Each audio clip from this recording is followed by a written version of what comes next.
Dr. Eric Kelly III and a host of phenomenal speakers from all around the globe for this 7-day virtual event that you don't want to miss.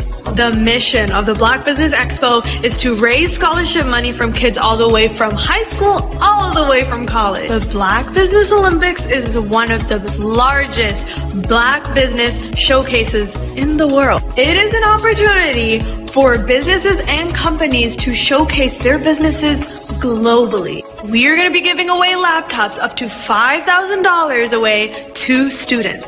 Again, I'm Olivia Appleberry, the founder of 2 Cents Finance and one of the speakers for the expo. I am so excited to see you there. For more info, go to www.blackbusinessexpousa.com or call 919-308-9090 and hope to see you there. I am Black Business. From the moment I wake until the time I sleep. Yes, I am Black Business. I am Black Business. Tell me, are you Black Business? I am Black Business. Do you support Black businesses? Listen, I support Black business because I am Black Business. Black Business Expo, one of the largest business showcases in the history of Black business in the world. The world! Sign up today at www.blackbusinessexpousa.com or call 919-308-9090. I am Black Business. I am Black Business.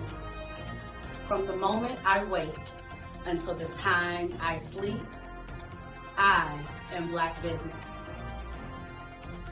I am Black Business. Are you Black Business? I am Black Business.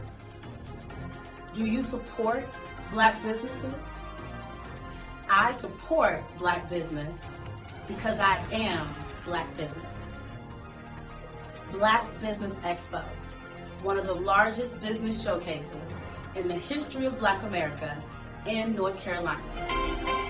Join Dr. Eric Kelly III and a host of phenomenal speakers from all around the globe for this 7-day virtual event that you don't want to miss. The mission of the Black Business Expo is to raise scholarship money from kids all the way from high school all the way from college. The Black Business Olympics is one of the largest Black business showcases in the world. It is an opportunity for businesses and companies to showcase their businesses globally.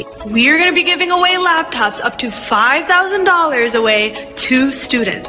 Again, I'm Olivia Appleberry, the founder of 2 Cents Finance and one of the speakers for the expo. I am so excited to see you there. For more info, go to www.blackbusinessexpousa.com or call 919-308-9090 and hope to see you there. I am Black Business. From the moment I wake until the time I sleep. Yes, I am Black Business. I am Black Business. Tell me, are you Black Business? I am Black Business. Do you support Black businesses? Listen, I support Black business because I am Black Business. Black Business Expo, one of the largest business showcases in the history of Black business in the world.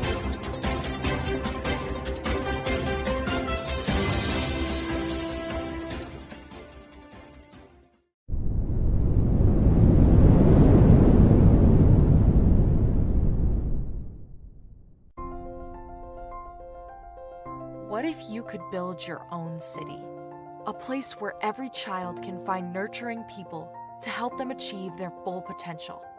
A place where every adult can access job training support, where health education is abundant, where social justice ruled the land.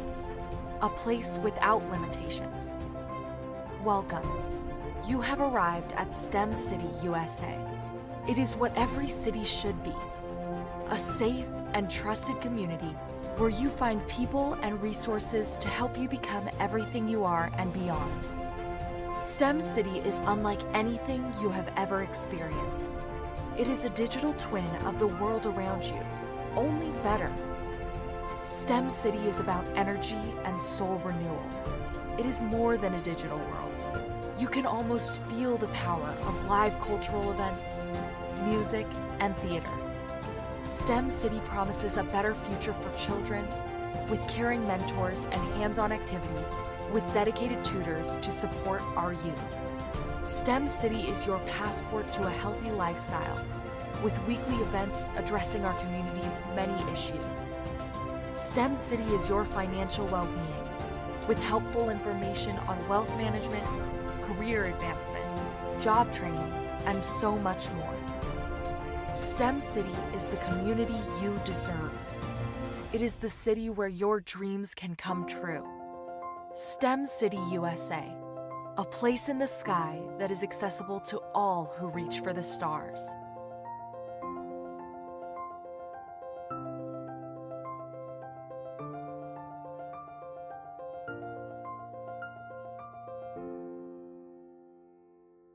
Sometimes you got to hear the news from the Black perspective, and more specifically, Black publishers. And that's exactly why you have to download the Hey Tie app, the largest mobile app delivering breaking news, videos, and podcasts from 200 of your favorite Black publishers. Yes, 200 Black publishers delivering news as it happens, literally all in one app. Go to HAYTI.com or download the app in the Google Play Store or Apple App Store. It's completely free, along with information that you can trust, so go check them out.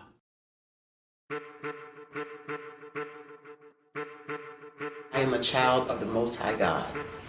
He has gifted me in ways that I could not even imagine and didn't know.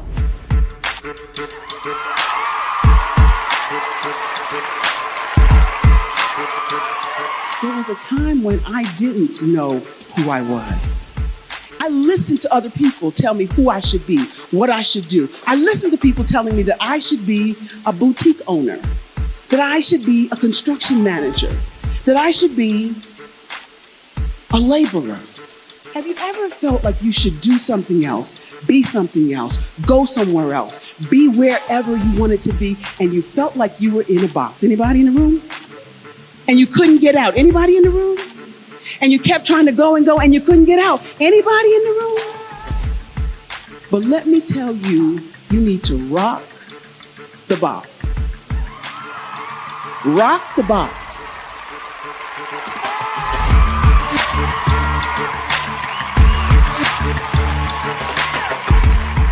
I am engaging, inspiring, and empowering.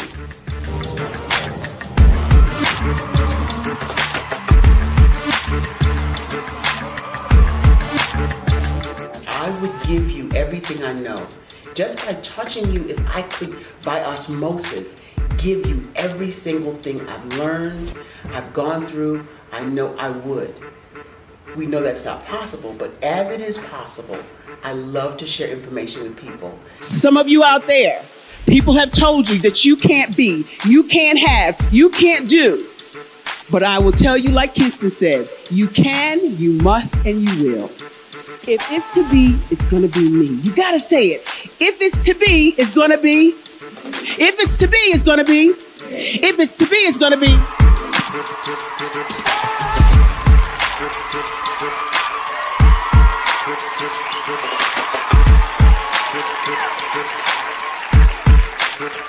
Barbara is because she believed what her mama said about her and not what other people told her. Every day you wake up, when you're in a situation, it's your choice whether it's an advantage or the disadvantage. She gained her confidence and her life, and now she is a testimony.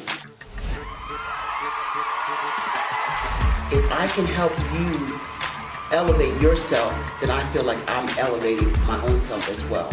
What you know and I know together can change the world. Did you know women represent just 3% of Fortune 500 CEOs and less than 15% of corporate executives at top companies worldwide? Have you wondered what the secrets are to getting into the top ranks, whether in the private or public sector? Do you want to figure out how to stop being held back in your career or passed over for promotion? Then you're in the right place. Hi, I'm Dr. Madeline Ann Lewis, President and CEO of the Executive Women's Success Institute. I have decades of experience in the military, the federal government, and corporate America, and my mission is to help women succeed and tap into their full potential. I want to reach 1 million plus women around the world to become the leaders they are meant to be. So if you want to move into a management or executive level position, or maybe you are a female veteran transitioning out of the military into business entrepreneurship, then reach out to the Executive Women's Success Institute at 301-693-3284. Let us get you on the fast track to success.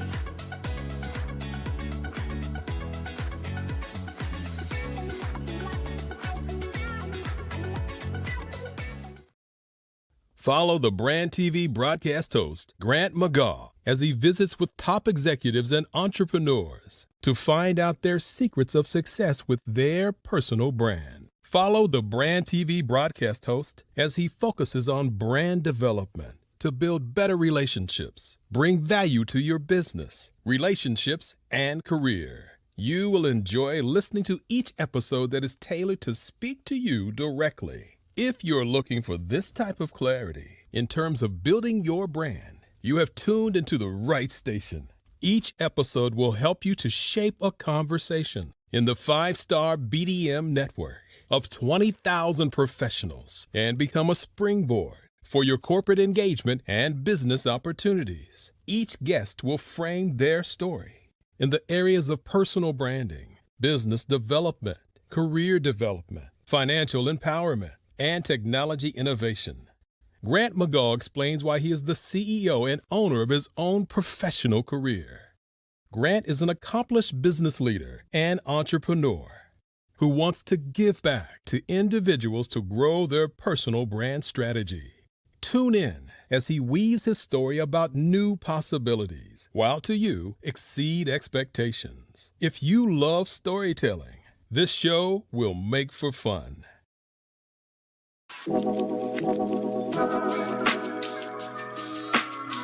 The African company and the African CEO is making a conscious decision to bring on someone external to the continent versus bringing on someone who is from Ghana or Kenya or South Africa.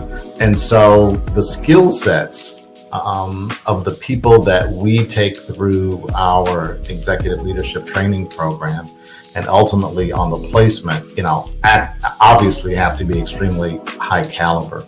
So what we look for are corporate executives at the vice president to C-suite level, as well as Black entrepreneurs. When we look at the Black corporate executives, we're looking for some very specific skill sets, whether that be around supply chain, sales and marketing, engineering, product development.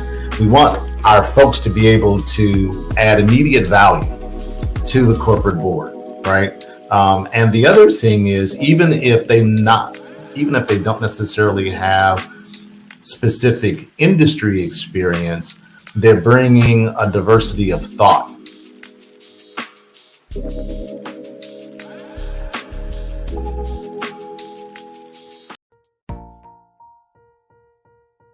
Have you ever seen a parent stressed out and needed a stress reliever with their child? One morning I was coming out of a store and saw a mother and her 3 or 4-year-old son. She was highly upset, actually beginning to yell at him. However, the more upset she became, it seemed the calmer the child became. He sat down on the sidewalk, crisscross applesauce, folded his arms, and looked up at her with a smile.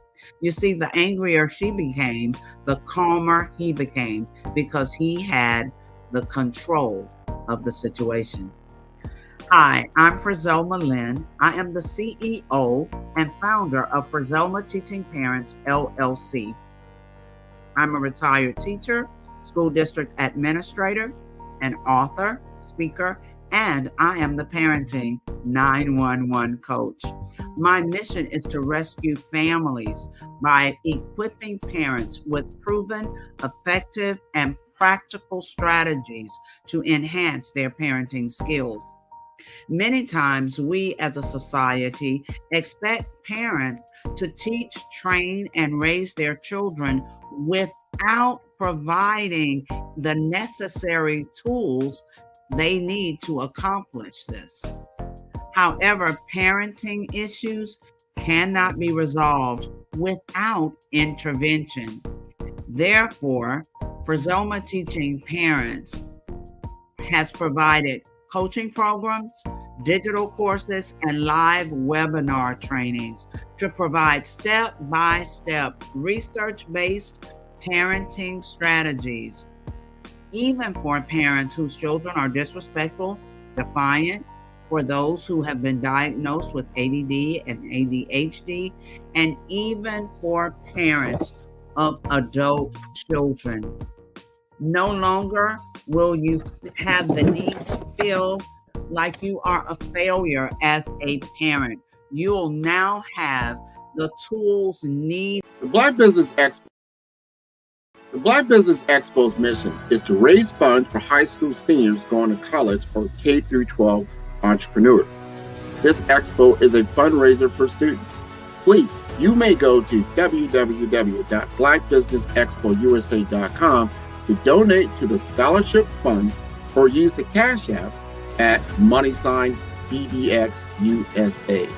Our goal is to give laptops and up to $5,000 to 10 students. Students can register online at www.blackbusinessexpousa.com. Every dollar counts. Please donate to the Black Business Expo USA Scholarship Fund.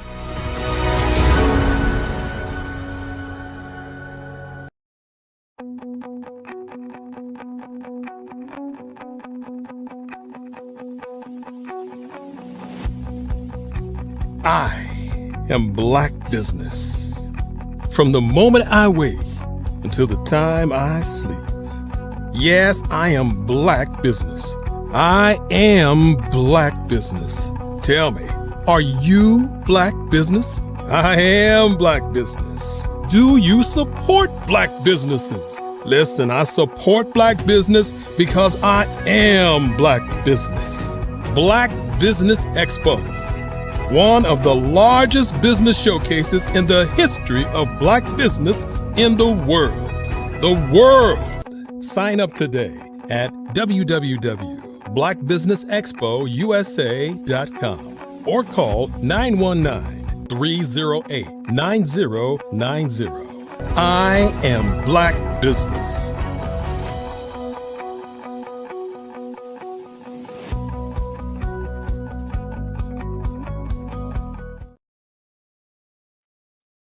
Good day, business owners, entrepreneurs, thought leaders, and corporations. Welcome to the Black Business Network. My name is Frizelma Lynn.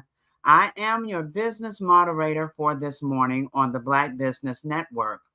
The Black Business Network is a 24-hour business network showcasing Black businesses, business owners, entrepreneurs, and thought leaders worldwide. We have speakers from North Carolina, London, Singapore, Africa, Japan, and cities all over the United States. The Black Business Network is a global community sharing its business knowledge to empower, inspire, and educate businesses about business. Our first speaker is Dr. Michelle Boone Thornton. Dr. Thornton has championed education from kindergarten through college. Following in her parents' footsteps, who were both educators, City of Newport News and for her father, and at the Virginia State School for the Deaf and Blind, her mother. She thoroughly enjoys teaching and is grateful for the opportunity to help students of all ages discover their purpose, to uncover their gifts and talents, and expand their worldview. Dr. Boone Thornton believes that learning is a reciprocal process that creates a natural, interactive exchange of ideas, visions, and creativity. It produces a unique opportunity for the teacher and learner to extend personal boundaries, create new constructs, and experience the vulnerability and strength of the human spirit. Dr. Boone Thornton is currently the Assistant Program Director, PhD, in Counseling and Psychological Studies and Assistant Professor in the Department of Counseling Ministries at Regent University, and just recently began her new career at her alma mater. Previously, she worked as tenured associate professor and associate chair of the undergraduate human services program at St. Leo University. While at St. Leo, she developed several online courses, but two that were child specific in intellectual disabilities and child welfare. Her written work exposed the trauma that impacts vulnerable population as it relates to education, mental health, spirituality, and emotional wellness. Please welcome to the stage Dr. Michelle Boone Thornton. Good morning, and thank you for that wonderful introduction. Oh, well, good morning. It is wonderful to have you here. Remember, genius is common. I'll see you on the other side.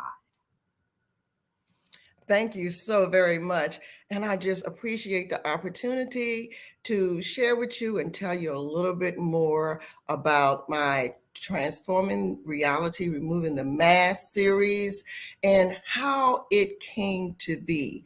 You see, like many people, during the pandemic, we had time to kind of isolate and be with ourselves and by ourselves.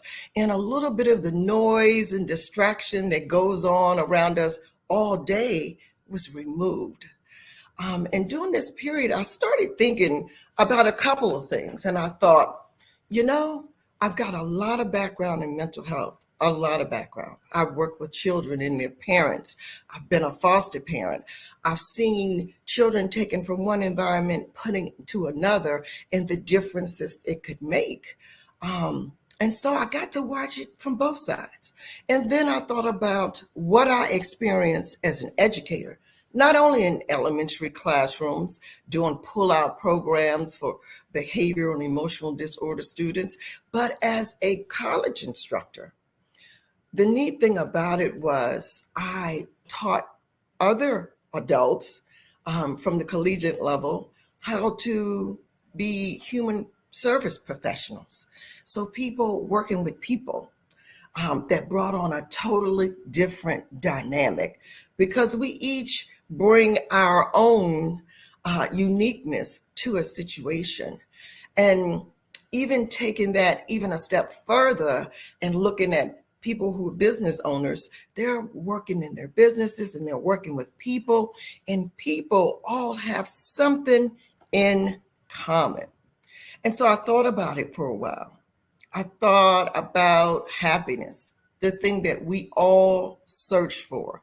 Who doesn't want to be happy? From the moment we are born, the emphasis is on being happy. As soon as the baby cries, we do everything to satisfy and make that child happy. It's reinforced over and over and over. But are we truly happy? And what do we do with those emotions that are maybe painful? What do we do with them? Who's taught us what to do with them.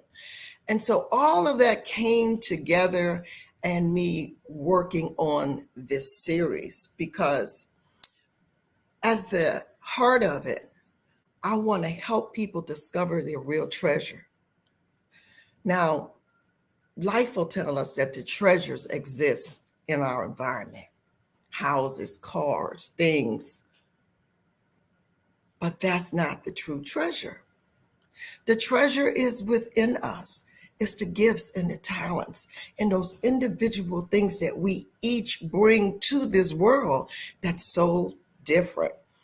I was speaking at an event yesterday. It was a Black History event, and we were talking to people at a large corporation and talking about the treasure and about where most of the treasure in this world lies when you think of the richest places in the world.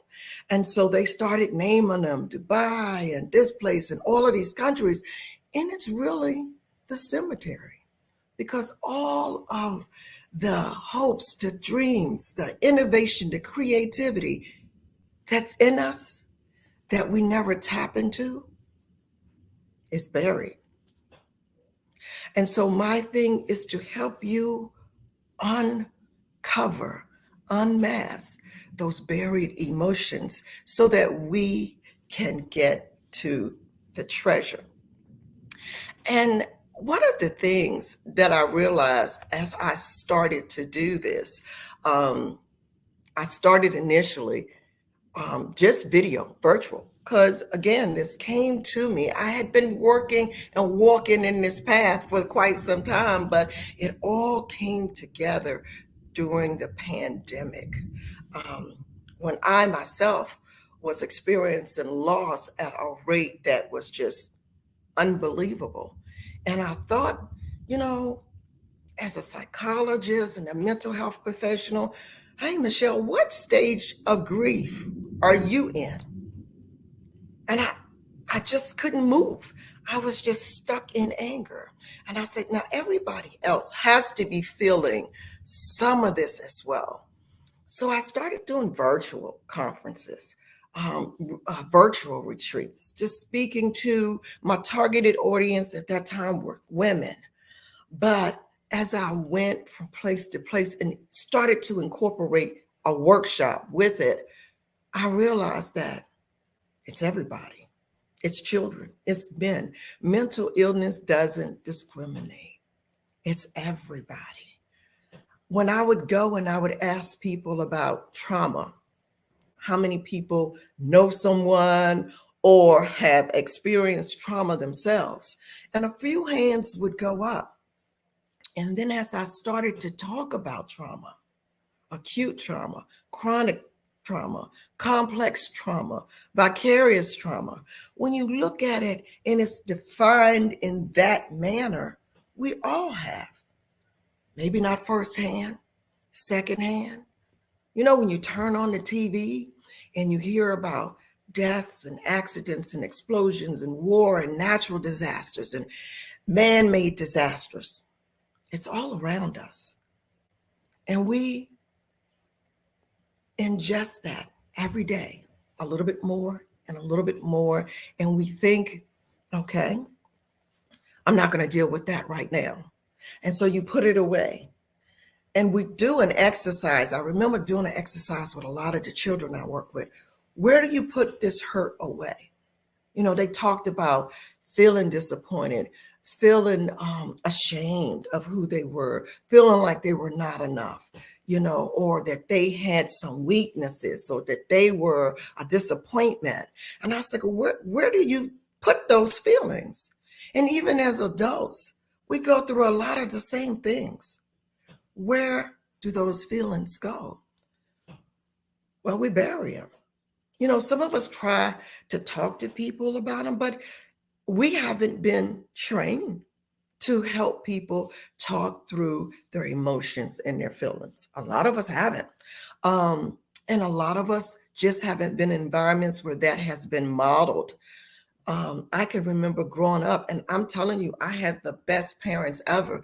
Parents that taught me about education and helping and what it is, to be fulfilled and all of that. But the emotional piece, what to do with my emotions, really wasn't there.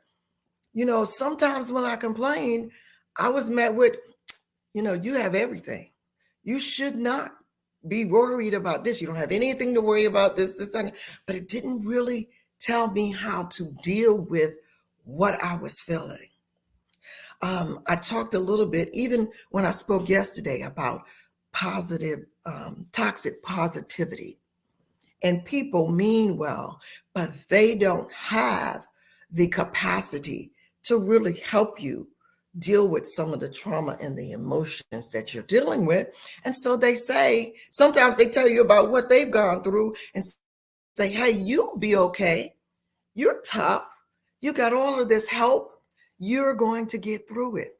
But that doesn't tell you how to handle your specific emotion or what you are feeling. And so we tuck them away and we keep on going with our day. And so one of the things I want everybody, individual business owners, everybody, just to be able to show up and tap into that inner peace where the treasures and the gifts and the joy lie. And so I've created a series called Removing the Mask. The first thing that I created was a workbook, because I'm an instructor and I know you need to do the work first. And you need to understand what it is that you're working with. And so in this workbook, I actually gave people scenarios, because it's easier to connect to your existing information to my existing information. Yeah, that seems familiar. Yeah, I understand that. I've been in situations like that. So I've given scenarios to kind of prompt you to understand, yeah, you know what? I probably am masking some things. I probably didn't really handle this the way that I needed to handle it. And I probably really haven't faced things. I talk about triggers. I talk about understanding what your emotional bandwidth is. And a lot of people know when they get to the end, but they don't do a whole lot to prevent that. They know when they're there. I was at work and one of the professors had a t-shirt on that said, Lord, don't test me today. Okay, today is not the day. And I've heard people say, look, today is not the day. You know when you're being stretched, but you really don't know the steps to take to keep from getting to that point. And in my book, I give that to you. I've also written a companion journal to go with the full book that kind of details each section of why we mask. Sometimes it's culturally. We were taught you have to be strong. There's going to be some hurt in this world and you're just going to have to deal with it and get through it. And that's worked. But that's not the healthiest way to do it. And so I look at the cultural content. I look at the trauma content. I look at all of it. And I think when you start using this workbook and it starts to trigger your own trauma and vulnerabilities, you really need to write about that. You need to journal about that. You need to learn, you know what, this is what I do when I'm faced with this. I really just bury this, or I don't really speak up. I'll just go along. You'll see some patterns that I'm going to help you change. And so once you've identified that, that may bring up and trigger some hurtful things, maybe some abuse, maybe some neglect. So I want you to write about it. And I want you to write about it so that you can learn from it and so that you can see that you've come through it, but there's a better way. And you don't have to mask your feelings. With the workbook and the journal, in this full book that's talking about all types of masking, You know, people talk about imposter syndrome and, hey, I got to wear a mask just to keep my job. And, sometimes I've got to wear a mask just to get along with everybody. Masking is a form of protection. But we've also got to get underneath that mask. We've got to deal with everything that is underneath and keeping us from being the people we were created to be. People's like, well, especially with my college students, they'll say like, hey, I teach in a PhD program, so they have to do this dissertation. And even though they have these courses, this dissertation is in their minds every day. It's their waking thoughts. It's their sleeping thoughts. It's their eat, their drink dissertation. And so this is the pivotal piece of their academic career. And so students will tell me how they worked on it. And it is a process, and they get there and they have their defense. And, we're now calling them doctor. And they say, it's like there was joy, but it wasn't what I expected. It wasn't what they expected, because that true happiness, that true treasure, that true joy, the gifts, the talents, and what all it could have been were buried with all that pain that they went through. Maybe not just from the dissertation process, but from life, from marriage, from many, many things, that make up who they are, that are part of shaping who they become. Masking is not bad. Masking has its places. But masking cannot be the only way that we deal with our pain, our sorrow, our hurt, our vulnerabilities, our shame, our guilt. We have to bring that to light, and we have to work on it step by step. And the series is developed to help you do that. I've also learned in working with a lot of mental health professionals in the field that now that the stigma has kind of been removed and people know, I'm dealing with some things. Maybe I need to go get some help, get some counseling, see a therapist. There's a long wait list. Because in the aftermath of COVID, many people are coming to the realization that, hey, mental health is just like physical health. And I have to work on my physical health every day, and I should be working on my mental health every day. So there's a wait list. And my suggestion to many people in the process of waiting, get this workbook. Get the workbook. Start going through it. Start looking at what you might be masking. I also give people the opportunity to kind of, how you declutter your house and you feel a whole lot better after you get the junk out, the trash out, and everything is nice and clean. We need to do that with stress and take some of the stress off of our plates that we put on ourselves. I meet a lot of people that say, I like to help people. And most of the students that I work with in counseling ministries and human services, they want to help people. They want to help people achieve and be the best that they can be. But in doing that, you can deplete yourself. And so one way to deplete yourself is through stress, because you don't stay in your lane. You don't delegate, you don't say no. And so I give some simple steps as well as to what you can do to start removing some of the stress and stop stretching yourself so much emotionally. And so now I want you guys to hear just a little bit more. I can answer some questions. Some questions are going to be asked to me about really the crux of the whole series. Oh, that was amazing. The information is amazing. And there are some questions for you. So let's start with, what is the purpose of the companion journal? You know, the companion journal not only helps us see what we're going through. You know, sometimes we feel it, we know it, but once you write it out and you can read it, you can learn from what's going on with you.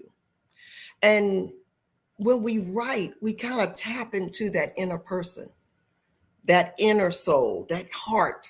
And when we write, we usually write from our hearts. That's why when people tell their stories in books and journals, it's so powerful. It's the same story that they may tell you verbally, but when it's on paper, you can reach down deep. And so that's what that companion journal does. It helps you reach down deep. Oh, I like those words, because I know that in masking, as you were saying, we stay on the surface and we don't go down deep enough. Excellent. So if we know of someone that's struggling with mental health issues, what is it that we can do to help them? Really, most people, depending on what it is and the severity of it, they really need professional assistance. But you can listen. And you want to listen, you want to be non-judgmental when you listen. You know, don't get in and try to solve that problem for them. That's not what they need. They need for you to listen. They need for you to say, okay, I understand. I hear you. And you are not alone in this. If you want to help them, or just to give them some resources, or to go with them to the therapist, whatever it is they need, but you need to listen first. And that's hard for us to do. Even when I'm working with my students, you know, they want to get in and solve that problem, solve that problem. And the problem with solving other people's problem is you're solving it from your perspective. You don't know what is going on, because what you've seen of that person sometimes is just a mask. You don't know what's down deep. Oh, that was good. That was an excellent answer for that. It makes us all think a little bit more about listening more actively to everyone, and not trying to solve the problems for them. Oh, that was excellent. So after someone completes the book series, what is the next step for them? The next step, this series is designed so that a next step is always there. Anywhere during the process where you feel really overwhelmed, I have in the back of every book, the full book, the workbook, the companion journal, resources where you can reach out and get more assistance. We even talk about, if you're at work, most employers have employee assistant programs, where you can get mental health, you can get a couple of sessions in, you can, like a 911, there's a 988 number, where if you're really feeling overwhelmed, that you can get the assistance you need. So throughout the workbook, the resources are there, but some people may just need the series. And with this series, it is going to teach you how to maintain emotional wellness. Okay. Things that you can do every day. When you find out you have diabetes or high blood pressure, there's a certain diet you have to follow every day. So much exercise. This is the same thing. It's going to teach you what to do. Excellent. Excellent. Many books don't give you resources in them. So that is excellent for them to get resources at the end.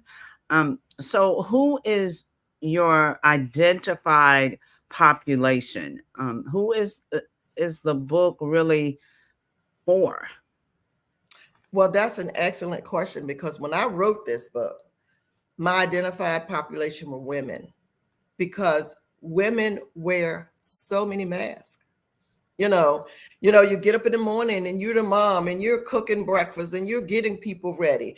And then you're also like the CEO of the house. You're scheduling appointments along with your work, along with your job, along with your academic career. It's just so many masks that we wear as women. The nurturer, the caregiver, everything, the wife, the mother. And so I thought, hey, and just for my own personal story, I thought, look, okay, I find myself picking up a mask. Am I going into the corporate office today? Am I going to my kids' play today? And so I really wanted to target women. But as I started to do the workshops, and the workshops started with just women in generals, and then just audiences that had men and women. Then men, I do activity where it's actually removing the mask, and you're painting the mask based on different colors that represent different emotions. And the men were taking more time talking about their mask than the women. And I was like, you know what? Lord, I see where you got me going here. So it's really everybody, but the target audience is started as women. Excellent. Excellent. It's interesting to hear that the men would, have so many stories, layers that they needed to peel back as well. And so this is just for human beings, because all of us, whether male or female, at some point wear masks and need to learn how to peel back. That's really interesting. So what is your goal of the Removing the Mask series? What is it you're really trying to get to the bottom of and change?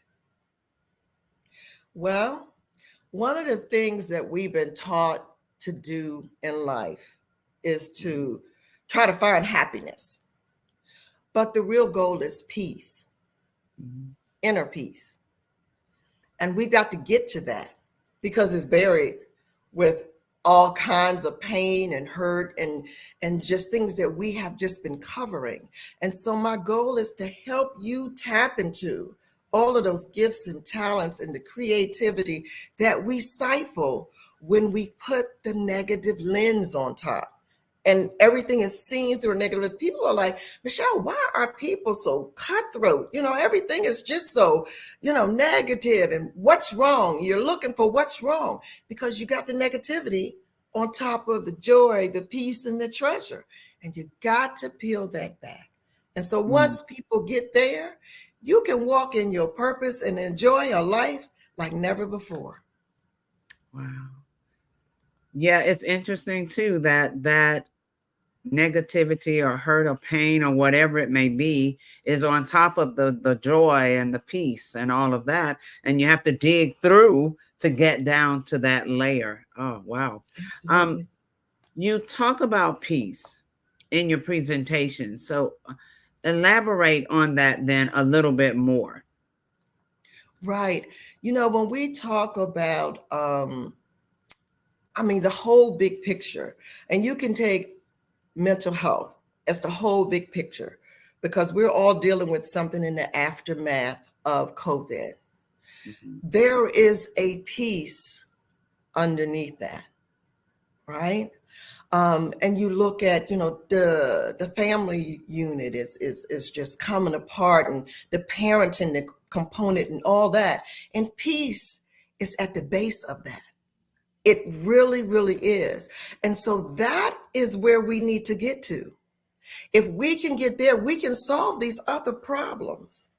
If you got turmoil going on in your household, yeah, it's going to be a problem with your marriage. It's going to be a problem parent-child relationship. It's going to be a problem at work, Exactly. So when you find that peace, the inner peace equals the outer peace. Oh, that's good. I like that. The inner peace does equal the outer peace. Wow. No inner peace and no outer peace. None. So you also talk about trauma. How does that impact the emotional well-being or emotional wellness of a person? Now that also is a key component, because when I do conferences all over the world, I'll ask people, how many people know someone or have personally experienced trauma? And I might get less than half of the room. But we've all experienced trauma. And because we don't realize it, we think it's somebody else. I'll also, come up and put the numbers up 1 in 5 people have mental illness or a mental health issue. Mm-hmm. And I'll ask them, do you think those numbers are correct? Because I'm a researcher and I know how people get numbers and the sampling frame and all that. And they'll be like, well, it might be a little bit more. Oh, it's a whole lot more, because people don't realize they're in that number. That's right. I'll tell them, don't look at the people that you came with, because you got to go back with them. Okay. If you think they might be in that number, do not look over there, but it's true. It really, really is true. When you start to break down trauma vicariously, we deal with it. If it's not firsthand, it's all around us. As soon as we turn the TV on, those things impact us. You can't say, I don't feel it. You do feel it. You're just good at masking it. Absolutely. It's all around us, that part. Yes. Yes. Most definitely. So maybe just a couple more questions, but what type of feedback have you received from the series, from people who are actually going through the series? That to me has been the most amazing piece of it, because I put it together for purpose, but it has done so much more. I'll have people who, and I want you to find your own piece and layers, pull those layers back. But it has had a ripple effect, right? It's like changing not just lives, but marriages, households.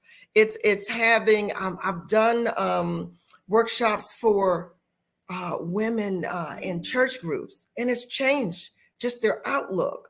When you stop searching for something that's already in you,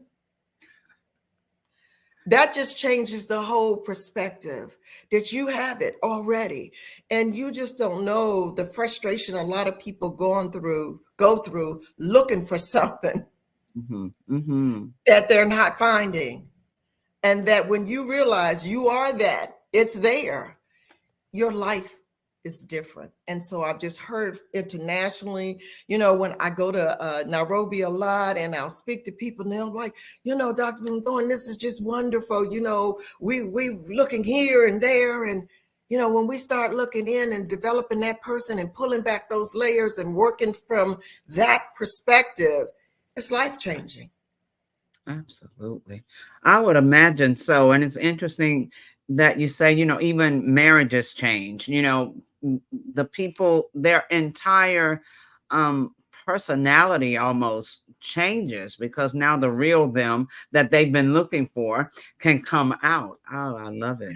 Yeah. All right. So do you think that there is a happy ever after in life? I absolutely do. But there's going to be some pain and heartache along the way. Okay. So if you just think every day is going to be perfect and that's what you're looking for in life, keep on living. My grandmama used to say that. Anything I asked her, she would say, oh, you just keep on living. And I'm like, you ain't answering my question. But it's so true. It is. It's the good with the bad. The Bible says the trials and the tribulations. So you're going to have them together. But if you can tap into that peace, it doesn't matter. It's all good. It all works together for good. Wow. This has been an amazing session. I have enjoyed every word, even the beginning when you talk about the richest place in the world. And I have heard it, and I knew where you were going with that it's the graveyard, because people have died with dreams and visions and so much wisdom and knowledge, and they didn't share it, or maybe didn't know how. So this has been an amazing, amazing session. Please let everyone know how they can contact you or find your products. Absolutely. Everything is in one place. If you go to my website, Dr. Michelle Boone Thornton, all lowercase, all together, no dots, no hyphens, Dr. Michelle Boone Thornton, .com. and you will find all the information there, how to connect with me on LinkedIn, how to follow. I give messages about every other day about mental health and some of the things that you're going through. And we just move it from, make it very, this is really what's happening to me and it's okay and what to do next. Just go to my website, drmichellepboonethornton.com. Everything's there. It'll lead you to the link for the books. And I just hope to hear from you and get some feedback. All right. Well, I'm going to, I want to just to expound a little bit more. I know that you said the book, the purpose at the beginning was, you thought it was for women. It's amazing how one thing ends up not being just for one thing, and how, it turned, and now you have men, I'm sure, that are going through this series as well. Do you see that there is the momentum picking up for more men being interested and being willing, I think, to go through the series? Absolutely. This season that we're in is one where everybody understands mental health and mental health issues, and that we are vulnerable in some point, that we're dealing with some things that we haven't dealt with before, loss at the level that we did with COVID, and that we just can't come back out of that expecting to find happiness in our spouses or in our jobs and all. Now those things, they help, but you can't put that happiness on somebody else when the happiness is here. It's actually here. And so with men, one of the things that people really need to think about, and when I wrote this book, and I will be probably doing a book specifically for men, men are the highest population when it comes to suicide rate. Absolutely. 18 to 34, the highest. And I just really didn't even think about that and what they're going through, because I'm writing it again from a female perspective. But I have worked with a lot of male colleagues in the field of human services and counseling. So that is something that, I'm working on putting together specifically for them to address issues. I know the issues that women deal with from a mother, from a wife, from a sister, from a whatever perspective, but from men, that's one of the things me and my husband are working on. We have our own business, CMB Communicators. And one of the things is establishing true leadership and potential. And part of that potential comes from you going within and finding that peace. Mm-hmm. Wow, that's amazing that you're now focusing more on men.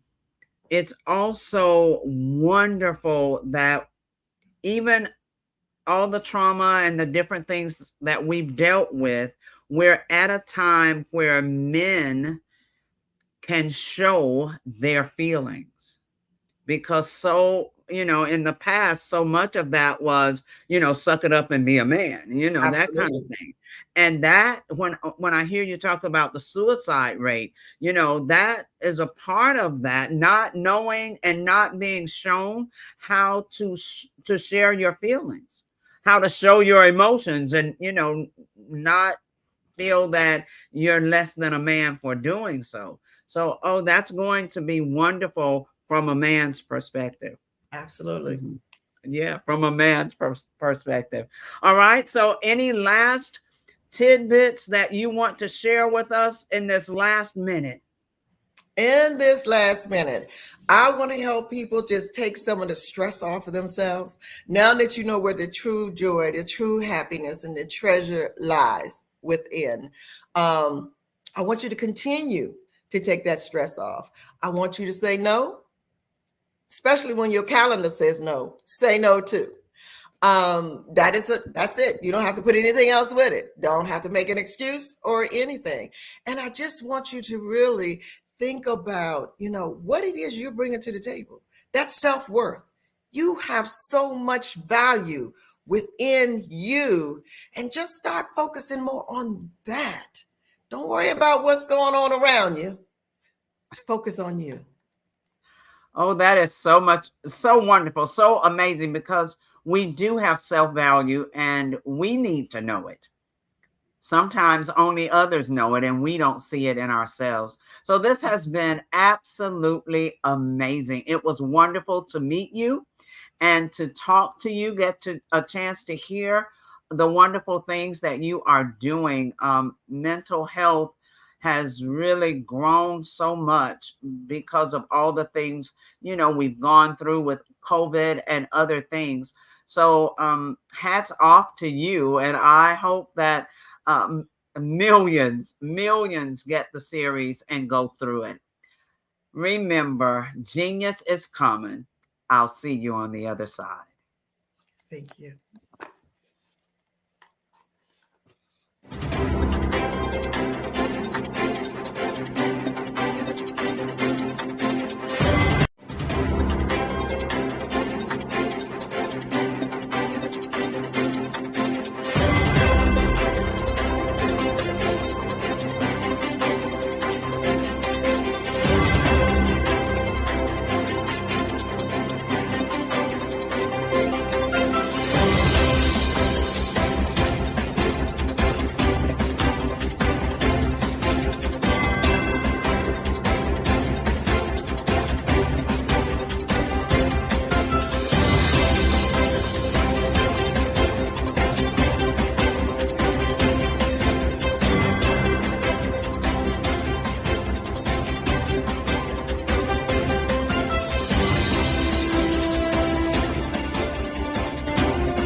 Dr. Eric Kelly III and a host of phenomenal speakers from all around the globe for this 7-day virtual event that you don't want to miss. The mission of the Black Business Expo is to raise scholarship money from kids all the way from high school, all the way from college. The Black Business Olympics is one of the largest Black business showcases in the world. It is an opportunity for businesses and companies to showcase their businesses globally. We are going to be giving away laptops up to $5,000 away to students. Again, I'm Olivia Appleberry, the founder of 2 Cents Finance and one of the speakers for the expo. I am so excited to see you there. For more info, go to www.blackbusinessexpousa.com or call 919-308-9090 and hope to see you there. I am Black Business. From the moment I wake until the time I sleep. Yes, I am Black Business. I am Black Business. Tell me, are you Black Business? I am Black Business. Do you support Black businesses? Listen, I support Black business because I am Black Business. Black Business Expo, one of the largest business showcases in the history of Black business in the world. The world! Sign up today at www.blackbusinessexpousa.com or call 919-308-9090. I am Black Business. I am Black Business. From the moment I wake until the time I sleep, I am Black Business. I am Black Business. Are you Black Business? I am Black Business. Do you support Black businesses? I support Black business because I am Black business. Black Business Expo, one of the largest business showcases in the history of Black America in North Carolina. Join Dr. Eric Kelly III and a host of phenomenal speakers from all around the globe for this 7-day virtual event that you don't want to miss. The mission of the Black Business Expo is to raise scholarship money from kids all the way from high school, all the way from college. The Black Business Olympics is one of the largest Black business showcases in the world. It is an opportunity for businesses and companies to showcase their businesses globally. We are going to be giving away laptops up to $5,000 away to students. Again, I'm Olivia Appleberry, the founder of 2 Cents Finance and one of the speakers for the expo. I am so excited to see you there. For more info, go to www.blackbusinessexpousa.com or call 919-308-9090 and hope to see you there. I am Black Business. From the moment I wake until the time I sleep. Yes, I am Black Business. I am Black Business. Tell me, are you Black Business? I am Black Business. Do you support Black businesses? Listen, I support Black business because I am Black Business. Black Business Expo, one of the largest business showcases in the history of Black business in the world.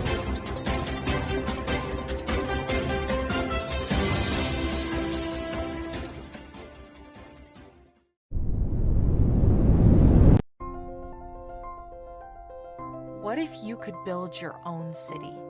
A place where every child can find nurturing people to help them achieve their full potential. A place where every adult can access job training support, where health education is abundant, where social justice ruled the land. A place without limitations. Welcome. You have arrived at STEM City, USA. It is what every city should be. A safe and trusted community where you find people and resources to help you become everything you are and beyond. STEM City is unlike anything you have ever experienced. It is a digital twin of the world around you, only better. STEM City is about energy and soul renewal. It is more than a digital world. You can almost feel the power of live cultural events, music, and theater. STEM City promises a better future for children with caring mentors and hands-on activities with dedicated tutors to support our youth. STEM City is your passport to a healthy lifestyle with weekly events addressing our community's many issues. STEM City is your financial well-being with helpful information on wealth management, career advancement, job training, and so much more. STEM City is the community you deserve.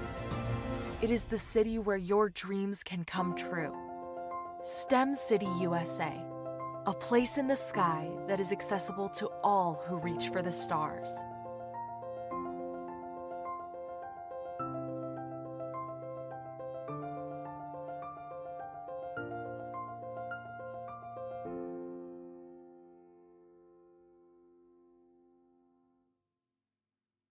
Hello, ladies and gentlemen. Allow me to introduce myself. My name is Tara Bush, and I am the co-founder and COO of the Hello LLC, where our mantra is helping everyone live life optimally. And more importantly, helping entrepreneurs leverage leading-edge optimizations. We help businesses build, brand, automate, and pivot into the future. With over 22 years of corporate C-level experience, I carry a wealth of knowledge and expertise in my professional portfolio. My professional journey has encompassed various facets of business, executive leadership, project management, marketing, systems, space planning, and strategy implementation. I have had the pleasure of partnering with and managing multi-million-dollar projects for the top Fortune 500 companies, prestigious universities, and well-known sports teams around the world, like ExxonMobil, Apple, Samsung, Citgo, HP, Ziegler-Cooper, the Houston Astros, the Dallas Cowboys, Bank of America, and Vanderbilt University. What fuels my drive is a passion for innovation and creativity that knows no bounds. I thrive on pushing the boundaries and thinking outside the box to bring fresh, ingenious ideas to the forefront. I turn visions into reality. As a leader, I am a steadfast advocate for integrity and creativity. I am driven by a profound desire to help individuals and businesses create their own return on time investment while leveraging technology. At the Hello LLC, we are more than just a 3D digital marketing agency. We are a community committed to helping, building, and thriving together with integrity. We can either show you, teach you, or do it for you. We believe in the power of innovation to transform the status quo. My fellow professional powerhouses, in the spirit of abundance, I firmly believe that there is enough prosperity in this world for all of us to thrive together. So, I invite you to make the pivot because the future is already here.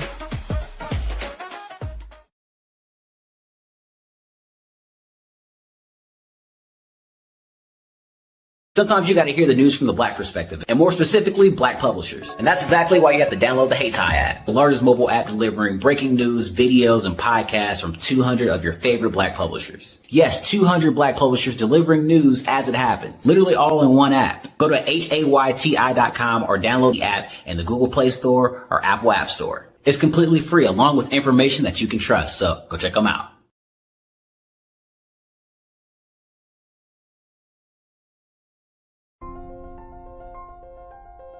What if you could build your own city? A place where every child can find nurturing people to help them achieve their full potential. A place where every adult can access job training support. Where health education is abundant. Where social justice ruled the land. A place without limitations. Welcome. You have arrived at STEM City USA. It is what every city should be. A safe and trusted community where you find people and resources to help you become everything you are and beyond. STEM City is unlike anything you have ever experienced. It is a digital twin of the world around you, only better. STEM City is about energy and soul renewal. It is more than a digital world. You can almost feel the power of live cultural events, music, and theater. STEM City promises a better future for children with caring mentors and hands-on activities with dedicated tutors to support our youth. STEM City is your passport to a healthy lifestyle with weekly events addressing our community's many issues. STEM City is your financial well-being with helpful information on wealth management, career advancement, job training, and so much more. STEM City is the community you deserve. It is the city where your dreams can come true. STEM City USA, a place in the sky that is accessible to all who reach for the stars.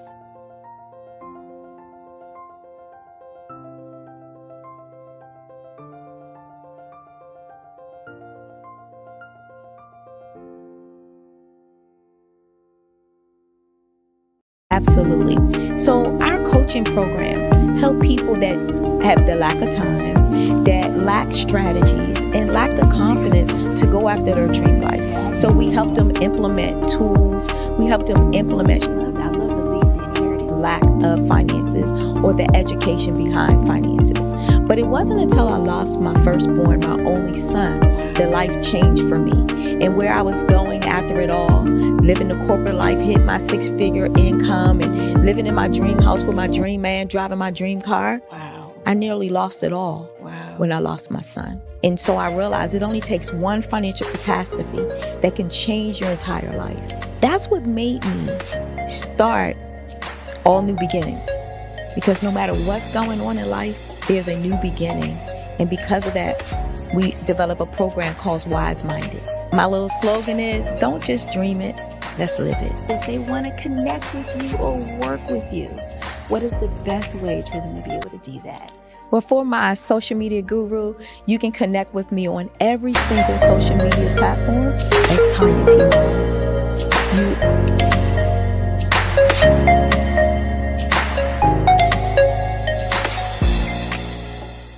I was born in a little village on the island of Haiti.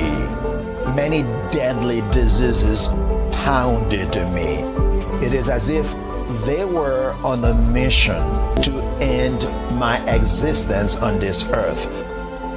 I refused to give up. In 1983, I left Haiti and came to the United States of America. And I came with $5, 2 shirts. I didn't speak any English. I came to Atlanta. I got a job. I was a doorman. I was a doorman with a dream. What I used to come on stage. I'd rehearse this moment that I'm standing in front of you. That's the power of a dream. Maybe today is the day you begin acting as if you already have it. And then step out with full force. Take a risk. No condition is permanent. Don't let your situation distract you. You are chosen. You are called. You are born for a purpose in this life.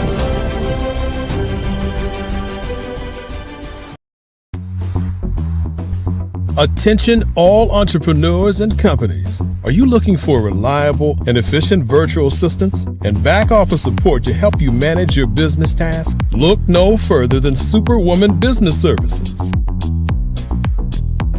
Our team of virtual assistants provides a full range of administrative support services, including operations management, social media marketing, and much more. We also offer website design services to help you create a professional online presence that reflects your unique brand. In addition to administrative support and website design, we offer business development and structuring services to help you grow your business and achieve your goals.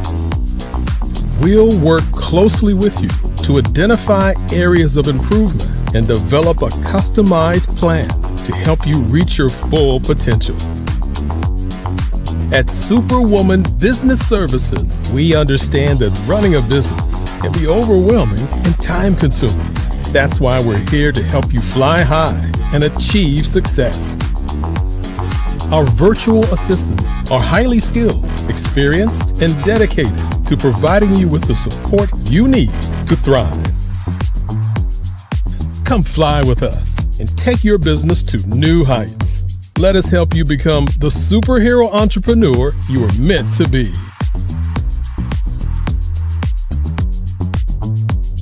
Contact Superwoman Business Services today to learn more about our back office support services. Come fly with us and take your business to new heights. I'm Ramon Ray, founder of Smart Hustle Magazine and smallbiztechnology.com.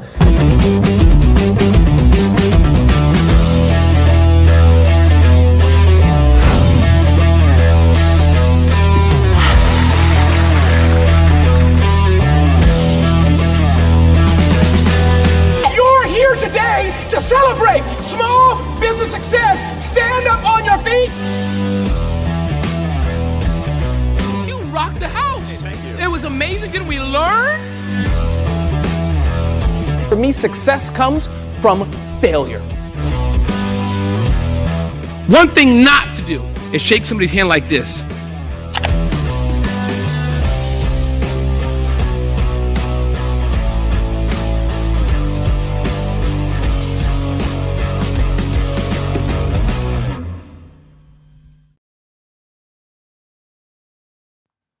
Genius is common, and my genius is nutritional strategy. I am Shawnee Smith, the owner and creator of Can Do Spice.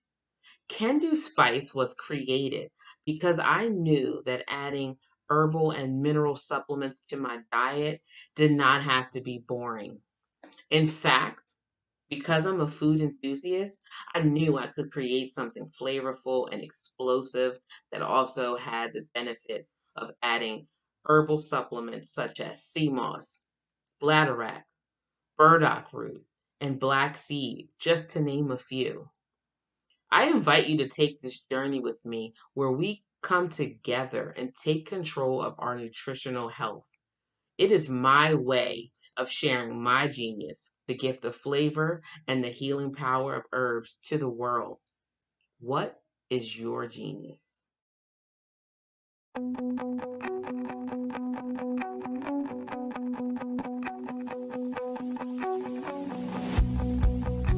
I am Black Business. From the moment I wake until the time I sleep. Yes, I am Black Business. I am Black Business. Tell me, are you Black Business? I am Black Business. Do you support Black businesses? Listen, I support Black business because I am Black Business. Black Business Expo, one of the largest business showcases in the history of Black business in the world. The world! Sign up today at www.blackbusinessexpousa.com or call 919-308-9090. I am Black Business.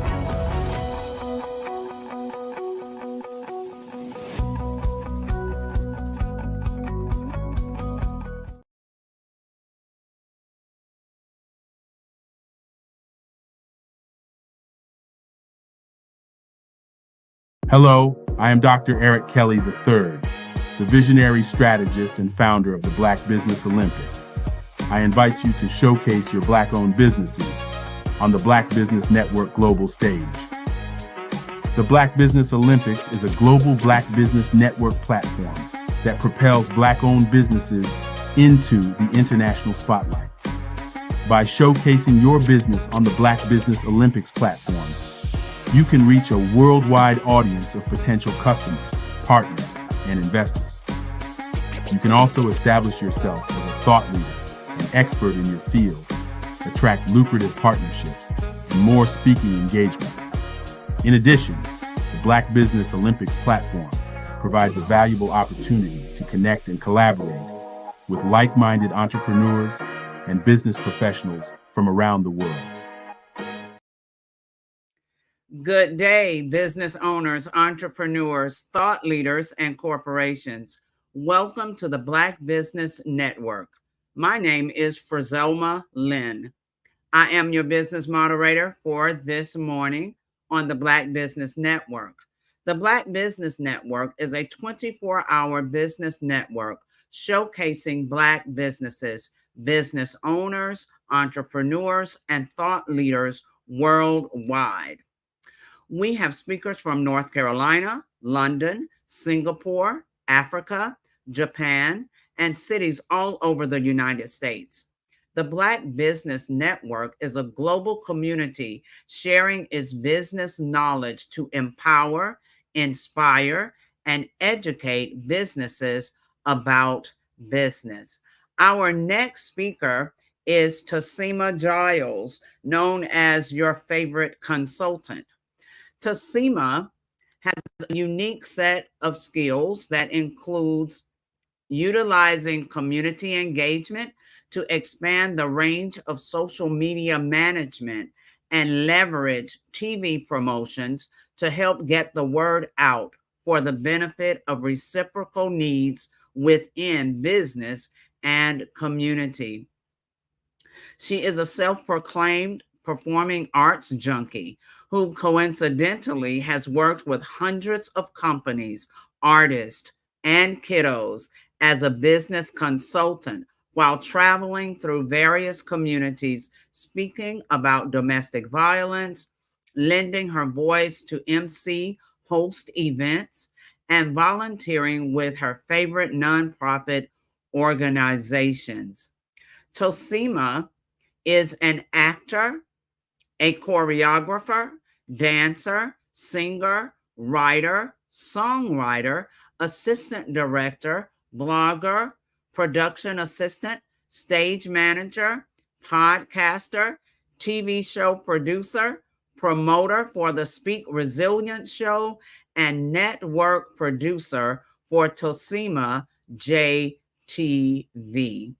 Let us welcome Tosima Giles to the stage.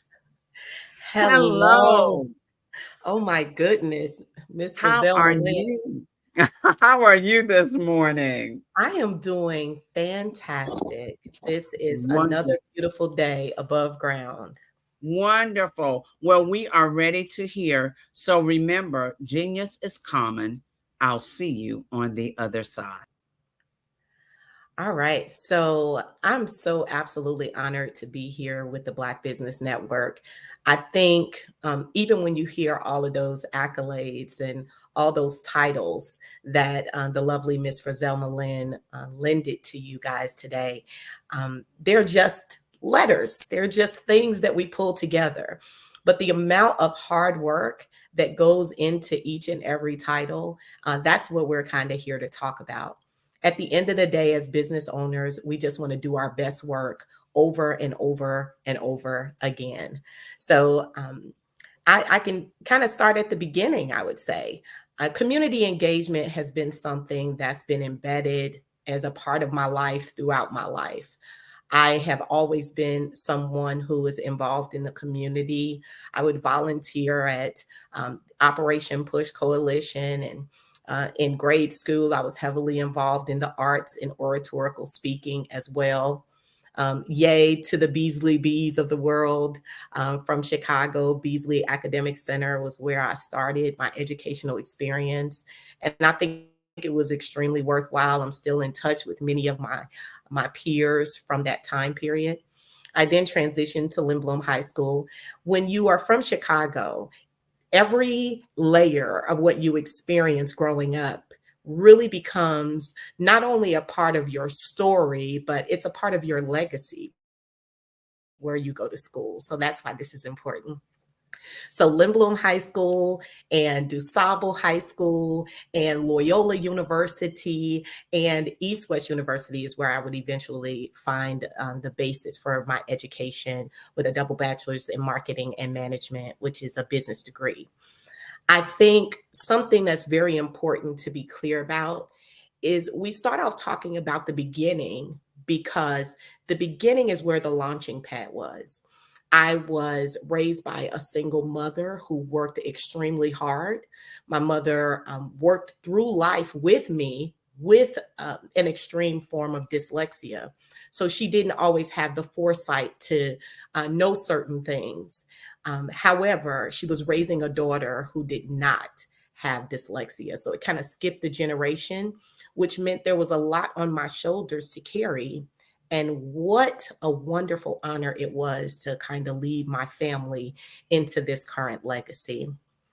Community engagement is about really being able to build and cultivate relationships with the people around us. In the community, there's every type of person. But when we think about community engagement, every type of person has a need. And we have a responsibility as business owners to foster our business towards the needs of the community first. Okay.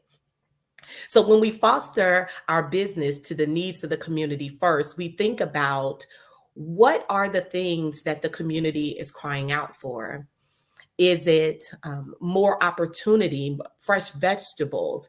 Is it we need to get the word out for smaller businesses or smaller businesses in need right now? How are we best walking alongside our community as a whole, as a collective, to help make those things happen? And so community engagement has always been a passion for me. And I have this way that I go about inserting myself into every networking event I can find, every location I can find, every community event I can find, and just meeting people and connecting with them and having the actual conversations about what matters to people, not only within their business, but within the community. So I've always had a knack for getting the word out. I was always known as the person who knew a guy. So as you evolve in business and you get to meet so many business owners, people tend to call you and ask for your feedback. It wasn't just that the people I knew in the community were creating opportunities for me as a consultant, as a young consultant. My business friends, the people that I was meeting in the community, even my teachers and community leaders were referring me for opportunities, which essentially is how my business came to be. I've done everything from written job readiness programs for United Services of Chicago. I've done so many different things in my career because someone believed in me and was referring me for opportunities that I didn't even know I had the skill set to complete. I just knew that I was passionate about the needs of the community. So within social media, of course, social media hits. Everyone loves Facebook. Facebook started to be the place where people were having conversations and trying to find new ways to connect. And somehow people were connecting with me on Facebook, and it actually ended up being a resource for me to help leverage connections and build that bridge the gap, I should say, between business and community. And I was able to do that so well that people started to say, hey, Tassima, most friends I know call me T, or they call me resilient. We'll get to that story later. But the thing about it is, people would say, T, can you help me get the word out for my business? And I would say, sure. I mean, what can I do to help? I was thinking that I could just share that information on my social media at that time, and that was enough. But people were inquiring about what I was sharing, and they wouldn't do it publicly. They would go into, what do you call it? The children call it sliding in the DM. They would slide in the DM and ask me questions about that particular business. And so I started to become a resource for the actual underbelly, I'll say, of businesses and what they were able to bring to the table. And I found that because I was so passionate about helping those businesses, I was like with the blowhorn. Hey, you guys, you got to hear about this business. Hey, you guys, you got to learn about this business. And people began to see value in my ability to do that well. As a result, my consulting business continued to grow. A few years ago, someone reached out to me, and I just feel so much honor in being reached out to. You know, if you ever received a phone call from a group of investors saying, hey, have you ever thought about owning a television network? And that was kind of essentially how the conversation began. And Tassima J is a network that's available in 15 countries. It's on the Roku device. So if you have the Roku, you can go ahead and add a channel. And instead of typing in CNN or BT or HGTV, which are all channels we love, of course, you can type in my name and you will find the Speak Resilient show.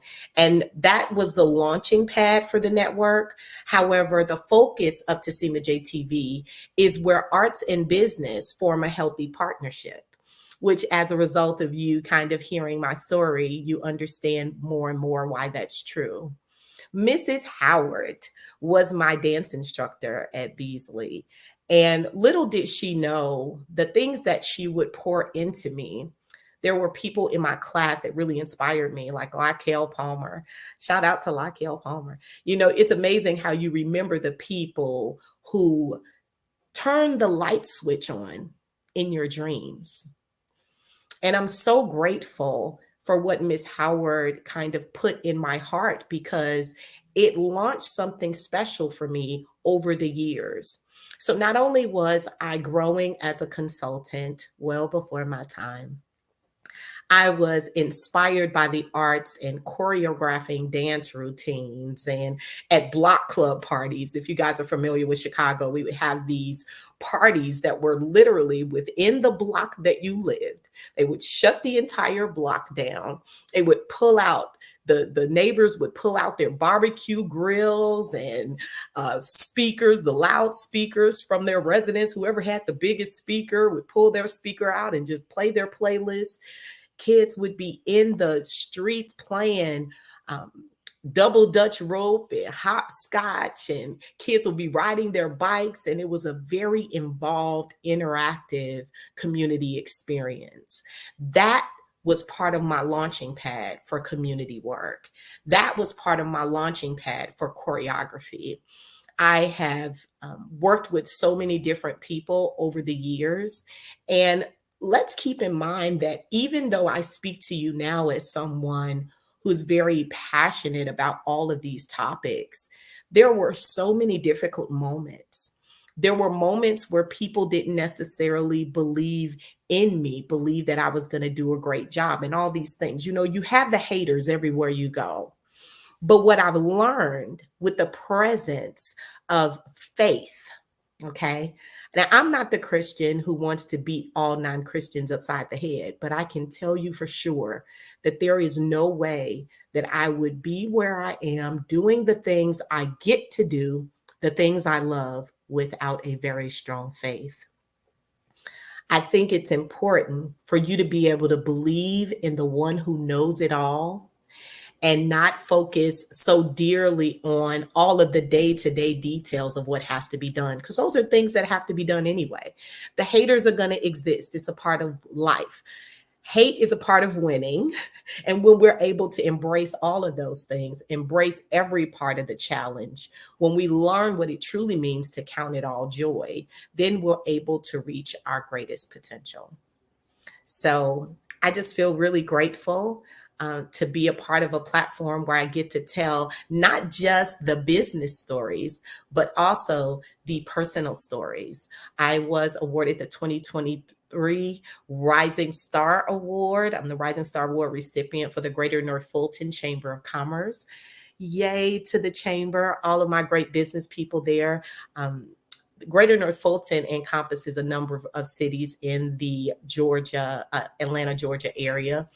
And it's wonderful to just be able to connect with people who are passionate about helping the community. And the GNFCC, which is our acronym, is definitely dedicated to that work. I partner with a number of nonprofit organizations.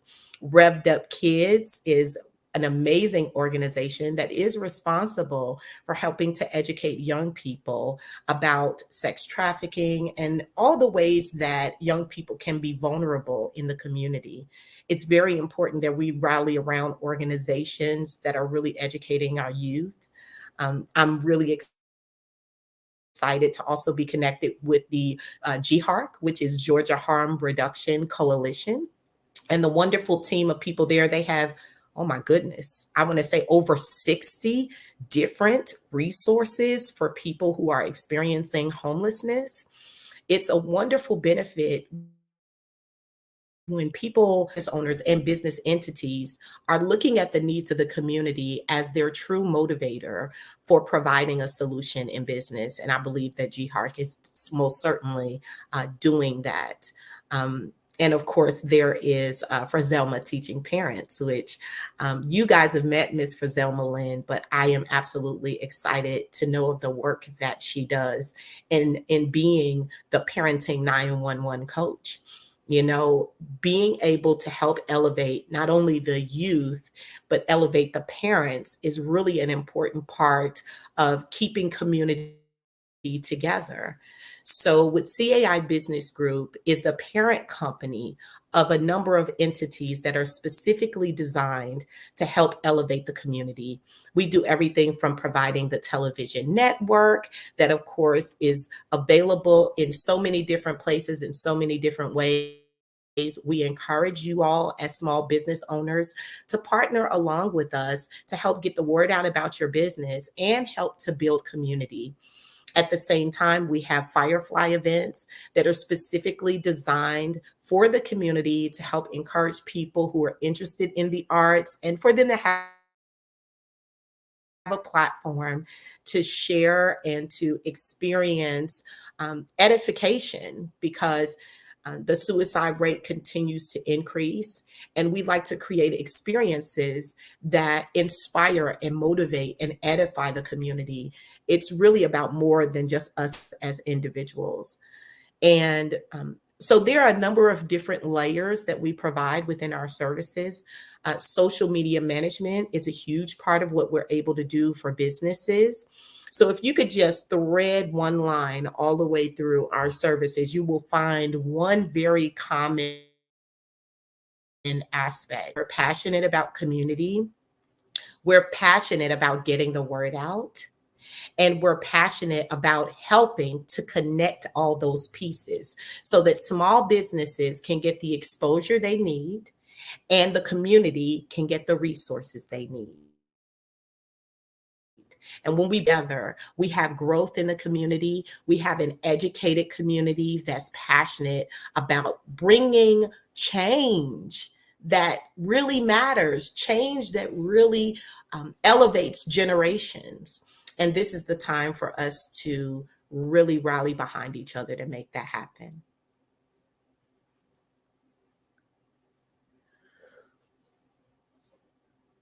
I think about moments in life where you kind of feel like you didn't quite see all the things happening by the time you get to the end of your journey, right? At this very moment. So let me describe it this way. We are all in a position to do something extraordinary with our lives, with our skill set, with our passions. But in this very moment, we don't always see what's on the other end. We don't see the success already happening. We may have a clue that it's going to happen. We may feel passionate about certain things, but this is a time in life, you guys, where it's so important for you to envision what you see happening in your life. Even if you can only envision one little piece, sometimes that's what we need to wrap our souls around in order to locate the win. It's important also that we consider all the things that could go wrong, right? So for example, my connection with Revved Up Kids as they help educate people about sex trafficking is I myself am a survivor of childhood sexual abuse and domestic violence. So I've traveled throughout a number of different cities and to talk to young people and to talk to adults about how important it is that we rise above the challenges that our particular circumstance placed us in, that we understand the psychological aspects of how trauma affects people who have gone through domestic violence or been a survivor of childhood sexual abuse. There are psychological challenges and trauma that we experience over and over and over again. But if we don't know that that's what we're going through, then we don't rise above it because we don't even realize it's something that is an issue in the first place, right? I've heard some people say we don't know what we don't know. And that's why it's so important for us to gather together and have these conversations. Part of what we do with the Speak Resilience show is we highlight people who have overcome the unexpected, or we highlight businesses that have overcome or helped people to overcome the unexpected. And that's exactly what resilience is all about. It's about how we rise above the challenges. So maybe for me, those are my challenges. But when we are effective at walking alongside the community, we know there are so many other challenges that people are facing. We know there are so many other things that are going on in the community where we need to say, hey, how can I walk alongside you? And that's how I really believe that hundreds of businesses have been impacted by the work that we do. And I believe that when we think about coaching, right, we think about people who have certain tools that they can bring to the table to help us reach our goal. So the reason I actually say that I am your favorite consultant is because that is exactly what my clients have said to me over the years. They say, oh my gosh, T, you are my favorite consultant, because I am not afraid to share the things that work. I'm not afraid to get my hands dirty and get in there and do what we have to do. I'm not afraid to hit the pavement. Let's see what people have to say about it. I'm not afraid to advocate for not only the community, but also advocate for the community within the business needs. So when a business hires me to do a task, and that could very well be anything from getting the word out about an event to drafting and creating a social media management plan that includes the community engagement. It could be we need to get the word out about our business, and we would love to have your network kind of share that information with the community. We pinpoint a zip code, we pinpoint a city and area, and we make sure the people in that community know about the business services or products that are provided by that client. It's about threading those pieces together that makes CAI Business Group unique. I feel really honored to be a part of a show that doesn't just highlight a number of different things, but allows the business owner the opportunity to essentially tell their own story, right? How do you merge together someone in a niche market? I guess that would be a question for God, right? God, how did you create me? But I think every challenge that we go through and every skill that we learn along the way is designed to help make people better and to impact the world around us positively. If we look at everything we have as a gift to the community, we end up really, I think, for fulfilling our purpose in life. I don't know. I feel like I could talk on and on about different things, but I just really want you to know the heart of what we do with CAI Business Group is to really merge the community and business to be able to get the word out about whatever it is. So think of me as the consultant who knows a guy. Once you work with me, maybe you'll see why people call me their favorite consultant. I say that there are a lot of different titles out there, but you really want to go with the titles that people have paid you to carry. So I think something that kind of gets me excited about just the number of different types of clients that I've been able to work with is that every person from the director or community leader to the small business owner and entrepreneur to the community advocate or the parents who are looking to bring about change in their community or bring about resources to their community.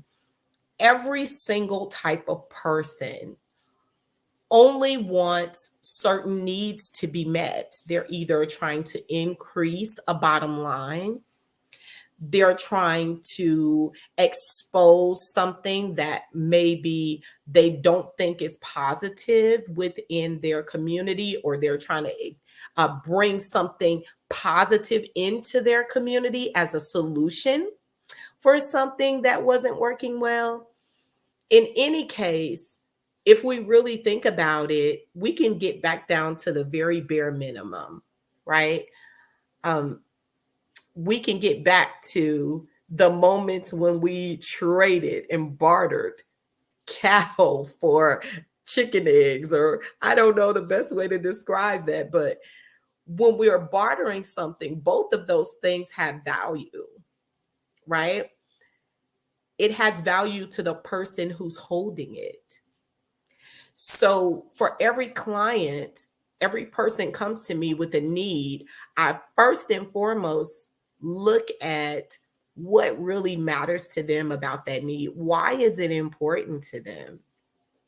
And then I go to work, finding every possible solution to make it happen.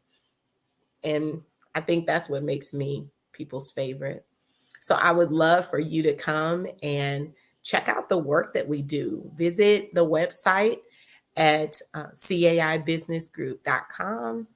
reach out to us, schedule a 15-minute consultation.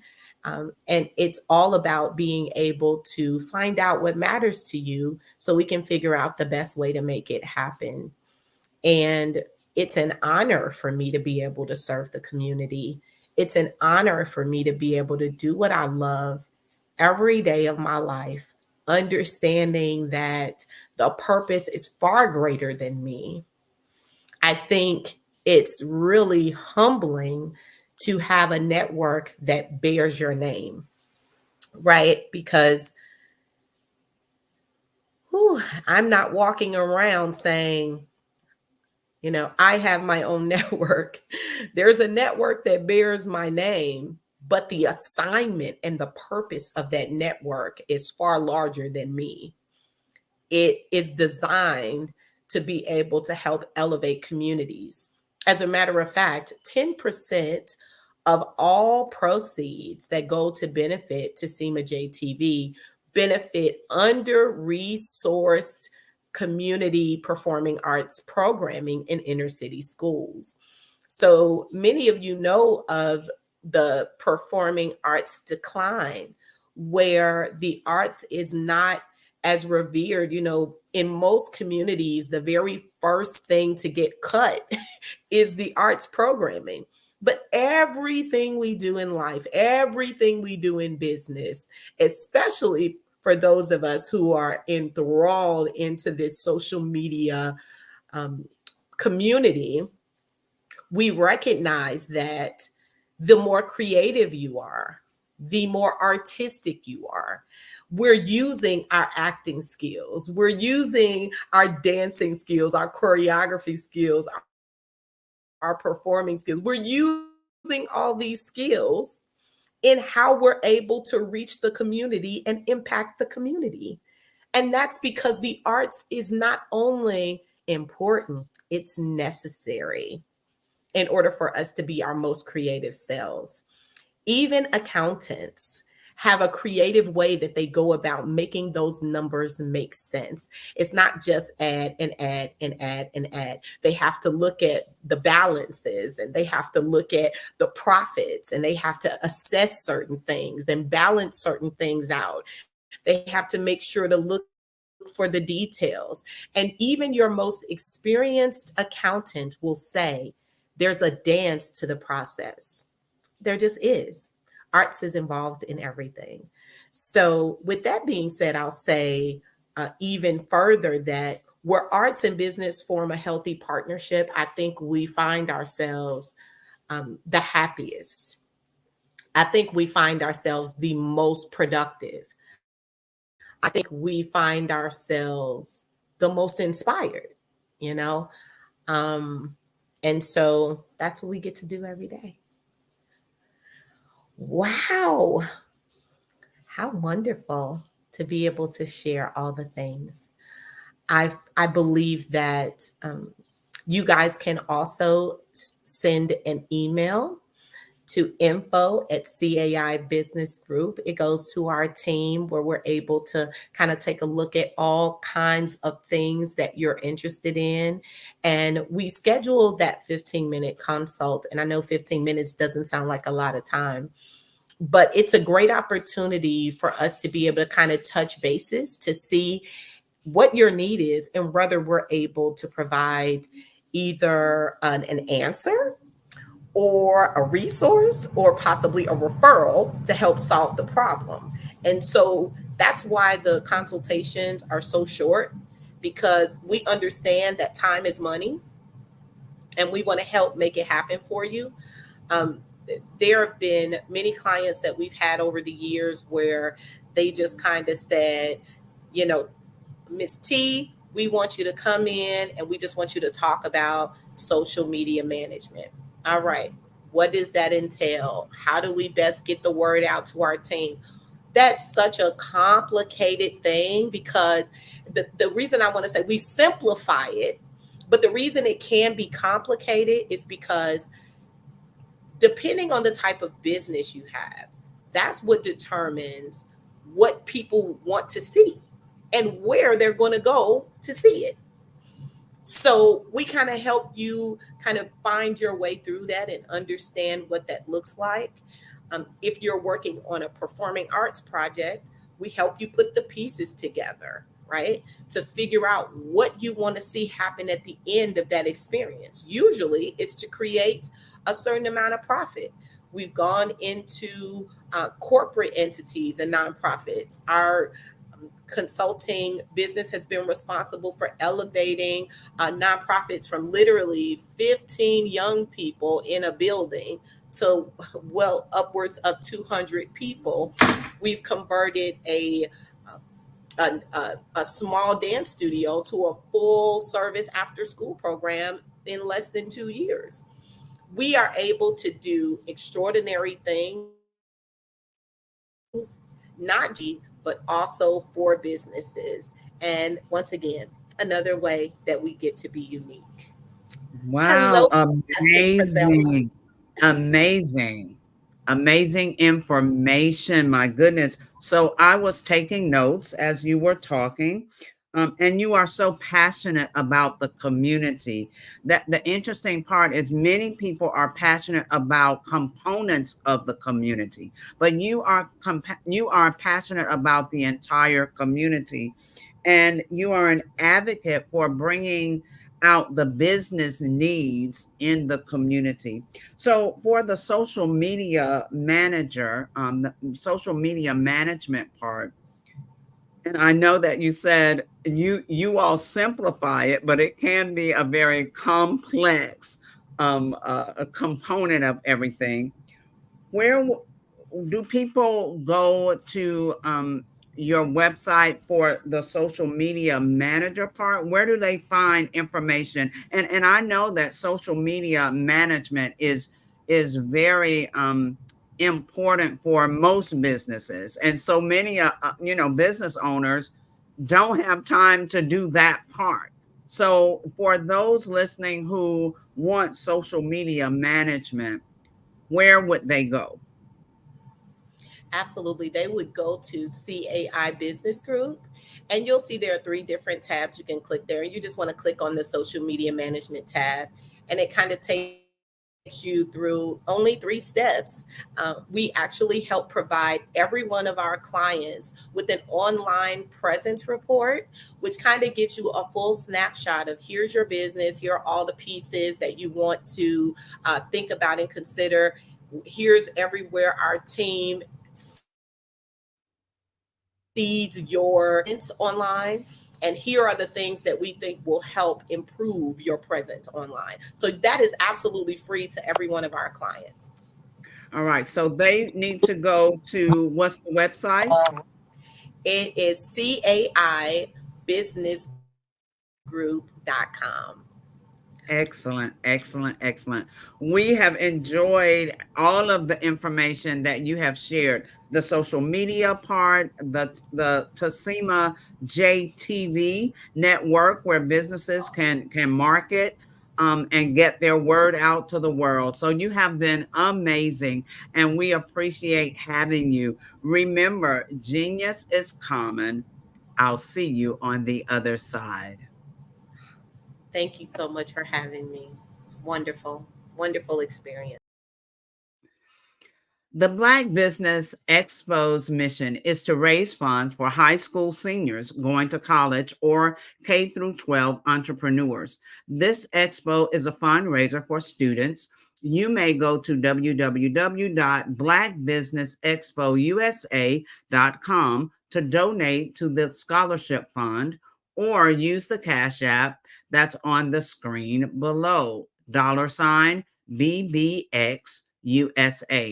Our goal is to give laptops and up to $5,000 to 10 students. Students can register online at www.blackbusinessexpousa.com. Every dollar counts, so we want to remind you to donate to the scholarship fund.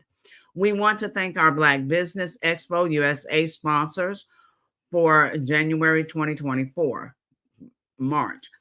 NC 100, Moody Capital Partners, Suede Soul, 5 Star BDM Media, Lotus Richey Coaching and Training, Carolina, Virginia Minority Supplier Development Council, Step Management, Hello LLC, BHS and Associates, Margie McLean Foundation Incorporated, Genius is Common, Earth Essentials, Mullane Shawnee Global, Executive Women's Success Institute, The Quality Coaching Company, Superwoman Business Services, Creative Force Studios, Lee Entertainment, Artistic App Design, Black Business Expo USA.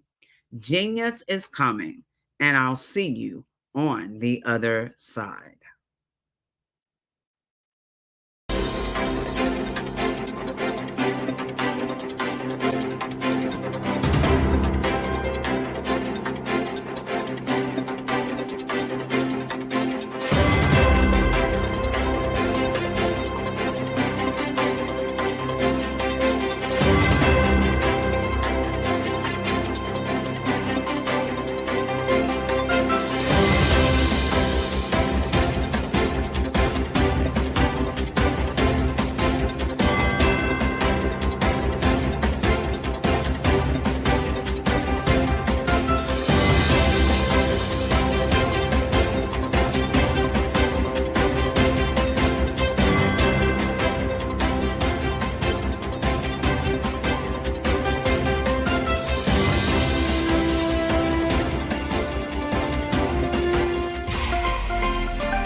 Dr. Eric Kelly III and a host of phenomenal speakers from all around the globe for this 7-day virtual event that you don't want to miss. The mission of the Black Business Expo is to raise scholarship money from kids all the way from high school, all the way from college. The Black Business Olympics is one of the largest Black business showcases in the world. It is an opportunity for businesses and companies to showcase their businesses globally. We are going to be giving away laptops up to $5,000 away to students. Again, I'm Olivia Appleberry, the founder of 2 Cents Finance and one of the speakers for the expo. I am so excited to see you there. For more info, go to www.blackbusinessexpousa.com or call 919-308-9090 and hope to see you there.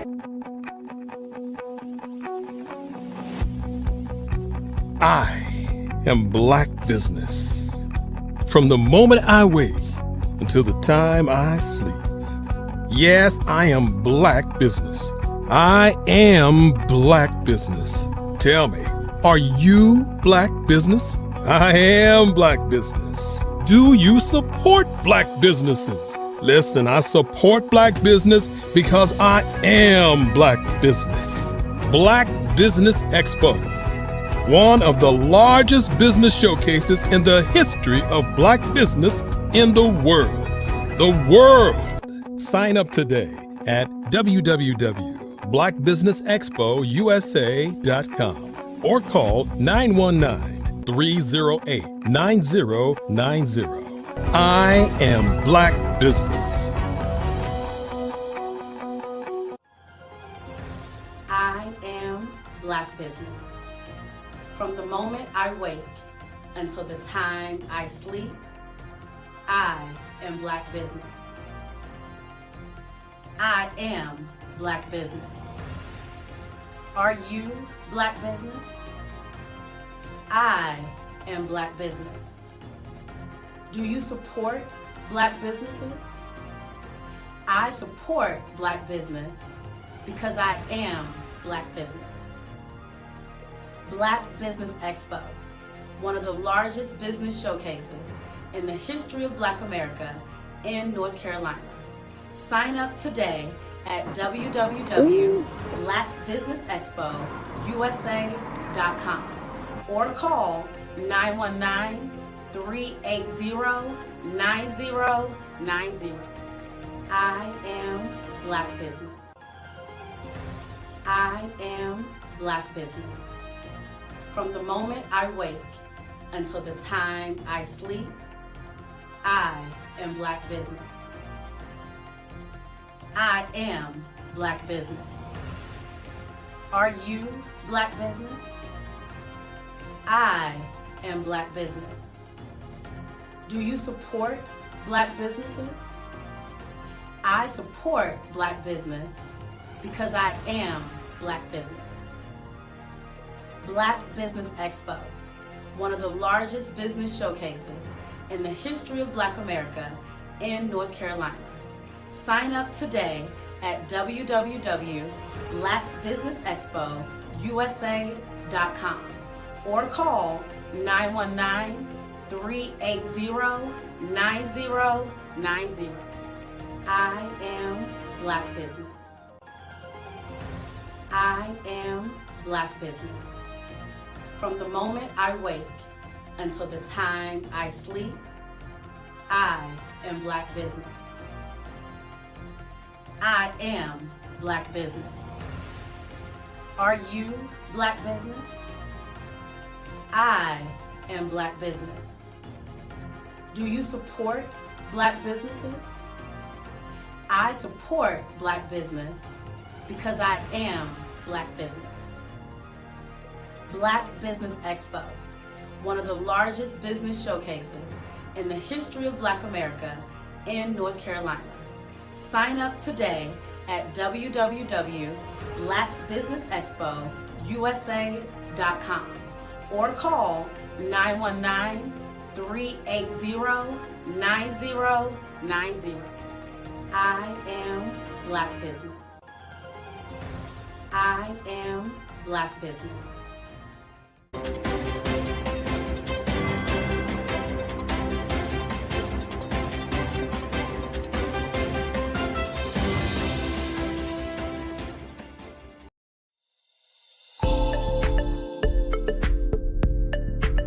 Ignite your life and seize the new year by effectively planning it with your 2024 Ignite and Take Flight Planner.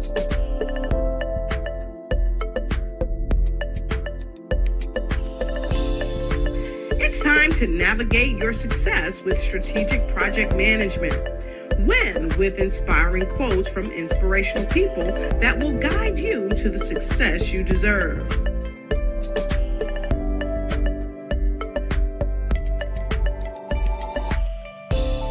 And don't forget to track your dollars, habits, empowering notes,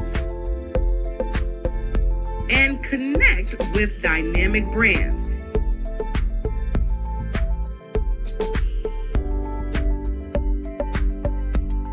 It's never too late to start planning your success.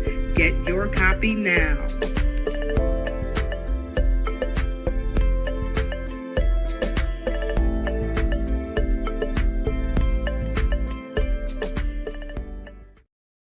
I'd like you to imagine with me, if you will, opening an app where you can collaborate with like-minded individuals from around the world, get inspiration and in-app tools to launch and grow your business, as well as share your knowledge and earn compensation, all in one app.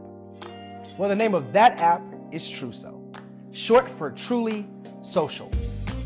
Hi, I'm Matthew Newman, the founder and CEO of Truso, a new concept in social media. Truso is designed from the ground up to be a platform that's both social and empowering for all its users. How exactly do we do that? I'm glad you asked. First, Truso brings the world together via video. Psychologists assert that video provides a significantly more effective connection than audio only. When you enter a community on Truso, you're face to face. Second, on Truso, you don't have to have 1 million followers to monetize. Our business model allows all hosts and moderators to monetize, no matter the size of your following, by 1, producing fee-based content, and 2, inviting others to join the platform as subscribers. Even more, Truso has an in-app resource library with over 100 free resources, forms, and documents to help you build your brand and grow your business. Third, Truso is inclusive. The deaf and hard of hearing communities make up 360 million people worldwide. Unlike audio-only apps, Truso embraces this community, providing a networking platform that allows them to participate via video and closed captioning. We even have a deaf and hard of hearing foundation in the works as well. Fourth, Trousseau is both social and safe. We refer to Trousseau as a virtual extension of the beauty shop, barbershop, and brainchild of the community. A place where there's laughter, along with wisdom, growth-oriented conversation, and genuine connections in a safe space. Trousseau even has proprietary security to ensure we maintain a safe environment for everyone. Where are we at now? Trousseau is live, y'all. We've launched in beta and we're acquiring users daily. We have an incredible development and marketing team, plus amazing celebrity influencers at the table, helping us spread the word around the globe, beginning within the African diaspora and beyond by creating a safe space for growth, connection, and collaboration. We're truly excited about Trousseau. We've created something special for which there is a global market. And we invite you to embark on this journey with us as a shareholder. The future for Trousseau is truly bright. Join us and let's go there together.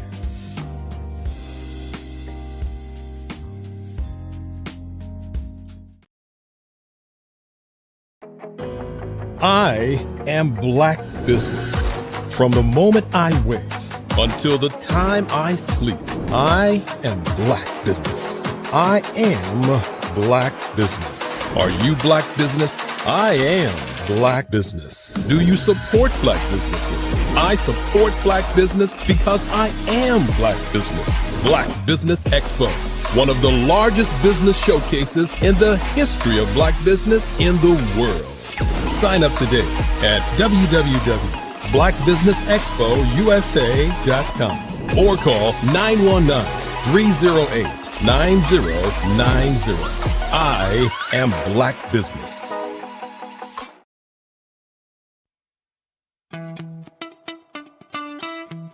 How many times have you been asked to help someone you didn't even know, a student, a business entrepreneur? Or did you ever even ask, where did they end up? That business, that friend, that entrepreneur. Well, just maybe they ended up in a gang, bankrupt, homeless, or worse, dead. Maybe they turned to crime, drugs, and alcohol. Did you ever wonder? Did you destroy their dream? Or was your life always so easy? At the Black Business Olympics, we started a movement to help students complete. Give them hope and foster success. Help them to leave their dreams of providing laptops, computers, and up to $5,000 in scholarship funds. Today, we ask you to help a student, a business owner, or an entrepreneur to realize their dream by sponsoring them, supporting them, and buying from them. Consider this. With $1.6 trillion in our Black community, we only ask for a small donation for our students, our businesses, and our entrepreneurs. And you can change a life today. So I ask you, what are you going to do? Sit on the sideline and watch our students in high school be losers, miss out on their dream from lack of resources? Or are you going to donate to the movement and change their future and yours as well?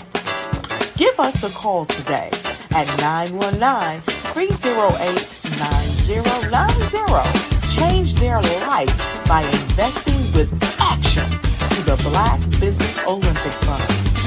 The Black Business Olympics, one of the largest business showcases of Black business in the history of the world.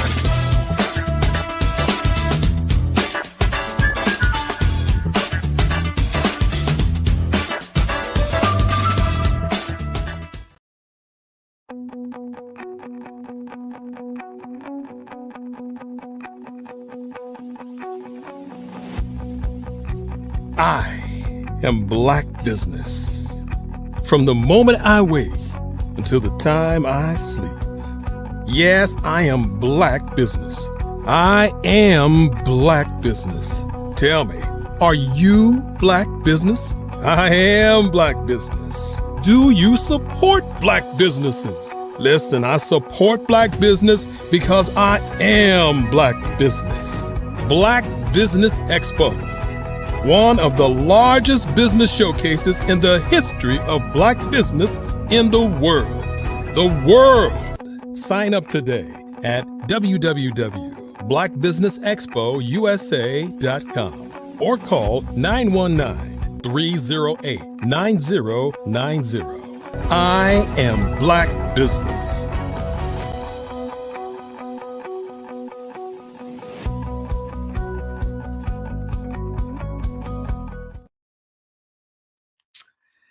Good day, business owners, entrepreneurs, thought leaders, and corporations. Welcome to the Black Business Network. My name is Frizelma Lynn. I am your business moderator for this morning on the Black Business Network. The Black Business Network is a 24-hour business network showcasing Black businesses, business owners, entrepreneurs, and thought leaders worldwide. We have speakers from North Carolina, London, Singapore, Africa, Japan, and cities all over the United States. The Black Business Network is a global community sharing its business knowledge to empower, inspire, and educate businesses about business. Our next speaker is Dr. Tandra A. Price.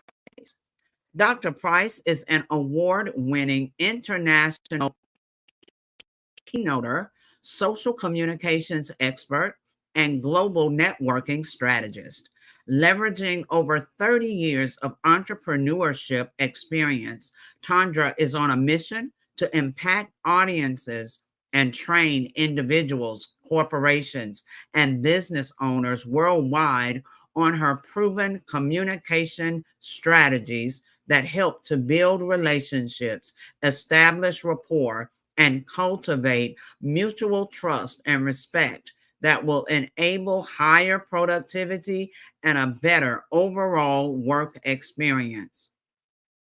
She coaches corporate leaders and employees so they live, learn, and lead with stronger collaborative skills and greater creativity, inspired by new ways of thinking and increased chances of learning something new. Affectionately known as the networking ninja, Tandra has become the leading authority on igniting innovation and creating environments that foster success. Embodying her motto of each one, promote one, she facilitates multi-city networking groups and events around the country and on social media. She mentors with passion, guiding her clients to strengthen and elevate their interpersonal communication to new heights. Please welcome to the stage Dr. Tandra A. Price.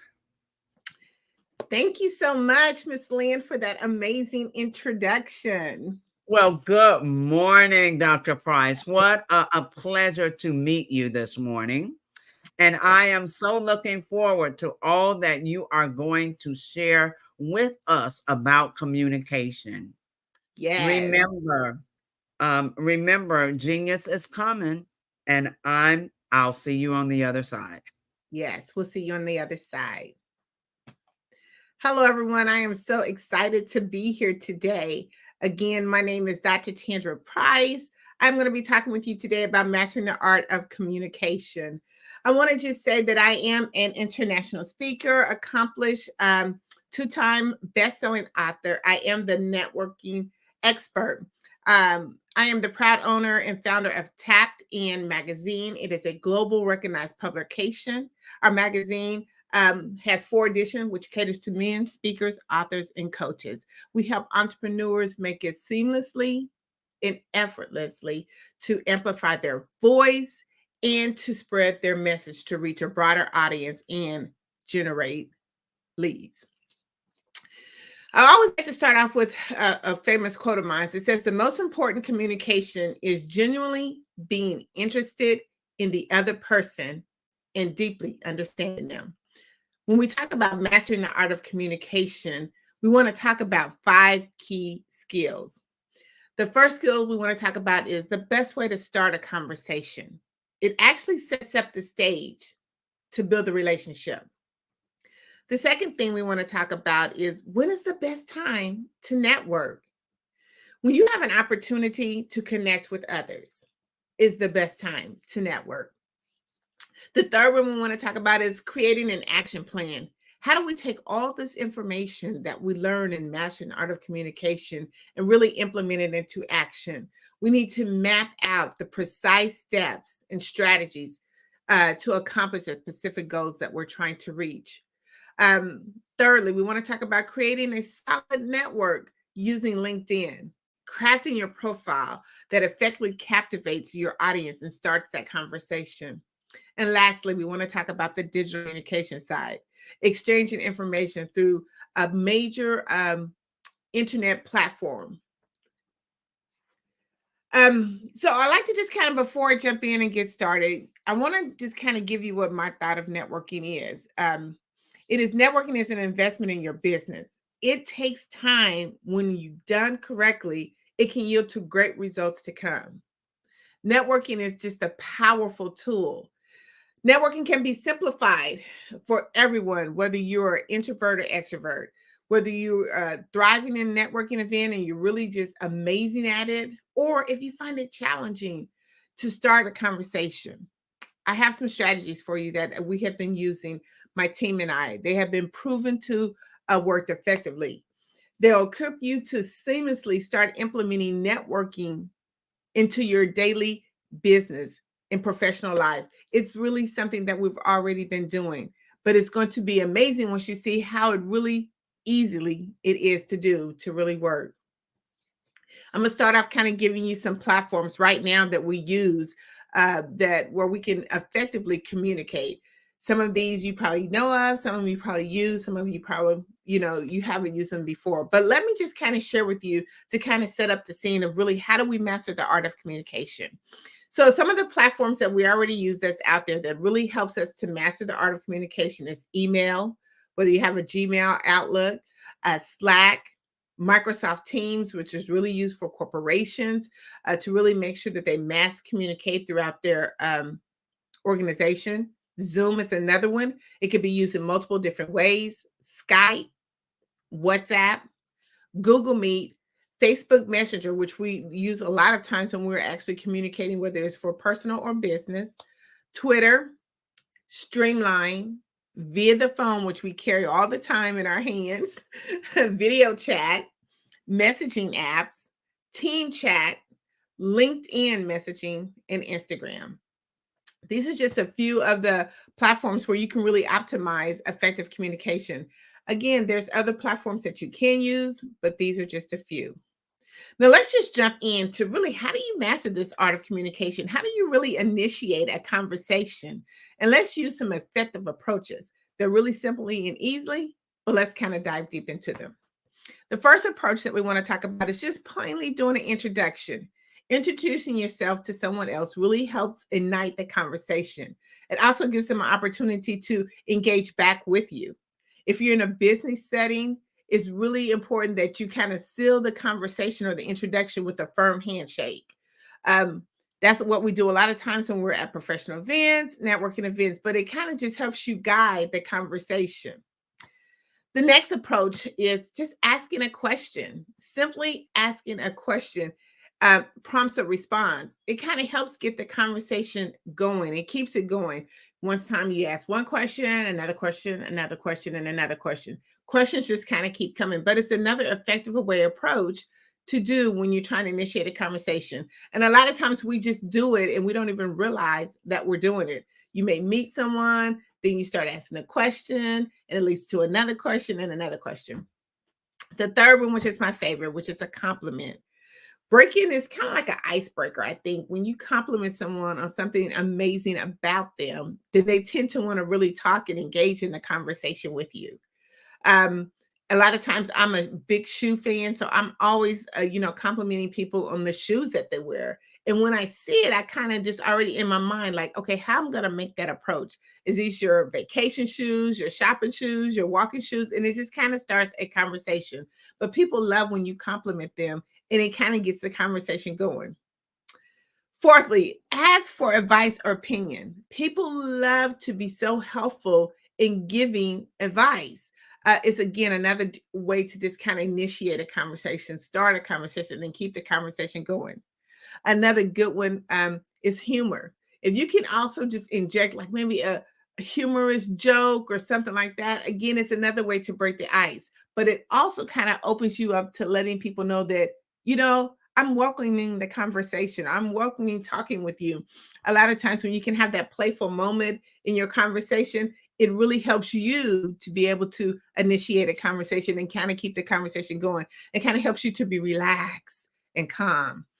The last I want to talk about is when initiating a conversation, it's just observation. Let's pay attention to our surroundings, what's around us, that where we can kind of really pick and start a conversation. There are a lot of times when they say when you're standing at the podium and you're talking, look at something specifically in the room, and then you can help focus on that. Kind of the same way when we think about observation, when you're around someone and you can talk about whether it's raining, the weather is nice, or I've been at this event before, just something to kind of initiate the conversation. These 6 approaches that I've shared with you is something that we do automatically, but sometimes we don't really pay attention to how we're doing them. But it's a perfect approach to starting and initiating a conversation. I want to talk about places to network. A lot of times, again, when is the best time to network? Well, let's find some places that you can network that's really easy, that you can start a conversation. There's like conferences and conventions. There's professional association meetings. If you are part of any of those meetings, again, you're meeting people, you're face to face with people. Now you can start kind of having a conversation with them. Trade shows, business networking events. If you kind of put into your daily plan, how many times do you network? How many places do you go, whether they're in person or virtually? Let's talk about it. Alumni gatherings, chamber events is a big place to network because those are really set up for you to network and to meet other businesses in your community. Meetup groups, workshops and seminars, career fairs, volunteering opportunities. A lot of times we take for granted of this particular type of places to network. When you're volunteering, you are volunteering at that particular event, but it also gives you an opportunity to know who's there, kind of a little bit about the people who volunteer, just as they're getting to learn about you. We're not soliciting business, but we're trying to get to build relationships up with the people who are a part of these amazing events and that take time out of their day to actually be volunteers. Toastmasters, or even any type of public speaking. Social clubs and recreational groups. A lot of times we want to be able to give back to the community, and these are different ways that we could do it. Online networking platforms, community events and festivals, and charity fundraisers and galas. I want to jump in real quickly, the benefits of networking. I get this question asked to me a lot of times, why should I network? What benefit does it do for me to network? Establishing connections is a continuous and on-time process. It demands that we do this particular type of networking. We have to be able to network because we want people to know about who we are, what we do, and how our business can help serve them. We have to incorporate it into our daily routine. Even if you have a goal, say for instance, if you went to a networking event and you had a goal that, I'm gonna go out here and pass out maybe 5 or 10 business cards. Even after you reach your goal, you still have to develop relationships. And once you develop the relationships, the benefits of what you can get from networking can be not just a one-time hit, but it could be a long process of building long-term relationships. But let me give you some real quick benefits of why you really want to network. One, it helps you to increase your visibility. The more that you're out there, the more that people see you, the more that people will want to work with you. It's making you more recognizable. It's helping you to be able to be considered for a lot of different business opportunities. Collaborations is another benefit for networking. You actually get to join different ventures that will help you to expand your reach and your goals. See, one thing we know about being in business that collaborations is the key to growing our business. And the more that you can network and connect with other people and see how your business can help another business, it's the collaboration that really helps you. It gives you access to different resources. A lot of times when we are out networking and trying to master the art of communications, there's so many other different things out there. One thing I tell my team and my people that I coach is that we have to build a resource bank. See, when you go networking or when you're out mastering the art of communication, you're not doing it for you. You're doing it for the next person, for your clients. And the more we build those resources up, the more we become that one-stop shop for our clients. It helps you also to build brand awareness. It helps you to promote your brand and business to a broader audience. It gives you access to decision makers. Just think about how many times that you've been really wanting to connect with someone and do business with someone. But the more that you are out there mastering the art of communication, whether it's virtual networking or in-person networking, you're getting an opportunity to really connect with the decision makers in organizations. You know, you can be able to pitch your ideas and discuss different opportunities together that can help you grow your business. Another benefit of networking is it actually gives you the industry trends. There is so much that is going on that we don't have access to everything. Even if we did it on a 24-hour, basis, that we're still going to be lacking some things that's going on around in the world that can help us to be able to, go grow our business. So it helps you to stay informed. And when you're actually talking with your clients, you can have a better conversation with them. And lastly, it is a business growth development. It helps you to be able to, get new clients, talk to investors, suppliers. It helps you to be able to grow your business with all the resources that networking can provide for you. The third thing we want to talk about is, we got to create an action plan. We do all this mastering art of communication. We go out and we network and, we're actually making connections with people. But how do we really create a plan? So before you decide to do anything, whether it's virtual networking or going to an in-person network, let's create a goal. Or let's set goals. What are you really determined? What is your objective when you go to the event? We have to think about this when we're creating our action plan. What is your objection when you get ready to go to a networking event? Are you mainly looking to get new customers, or are you just trying to explore collaborations? I mean, what is it that you're trying to go and do when you actually go to this event? Once you know exactly what your goal is, you can stay focused on it when you're at the event. The section action plan is we got to do research. A lot of times I get asked that, you're networking, but it's not really working for me. I spend all my time at these different events. We got to do the research before you go to the event. Familiarize yourself with, the event, the speakers, the agenda, identify some key people that are going to be there for you to determine if that's the place that you need to be. There's so many different events out there, but not all of them are where our target audience is. So we want to make sure that we're spending our time and maximizing our time correctly when we're at these events. And it's going to require us to do some research.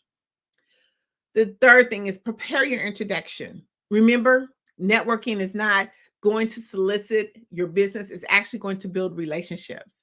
Remember, we're not networking for ourselves. We're networking for the next person. So we want to make sure that we're making the best impression that we can when we're at the networking events, whether it's virtually or in person.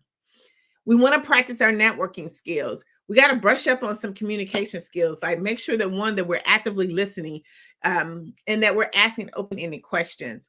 We want to make sure that we're actually engaging in the conversation. When you go to a networking event, it's really kind of awkward when one person is just talking and you're not talking back, or that you already have a hidden agenda and you can't focus on that agenda when the person is talking. So let's practice on brush up on some networking skills. You also want to make sure when you're creating your plan and you go to these particular events, make sure that you update all your digital presence.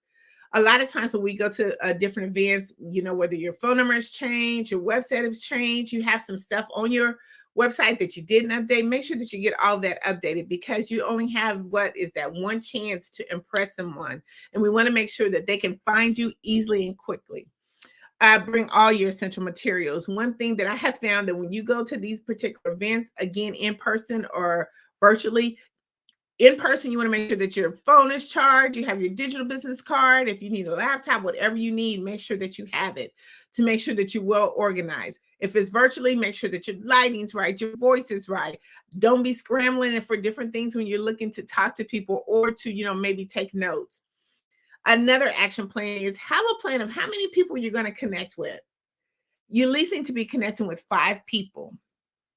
It's important because if you go to a networking event and you don't connect with anybody, then you've wasted your time, the whole hour event. Make sure that you're connecting, that you have a goal to connect with at least 5 people.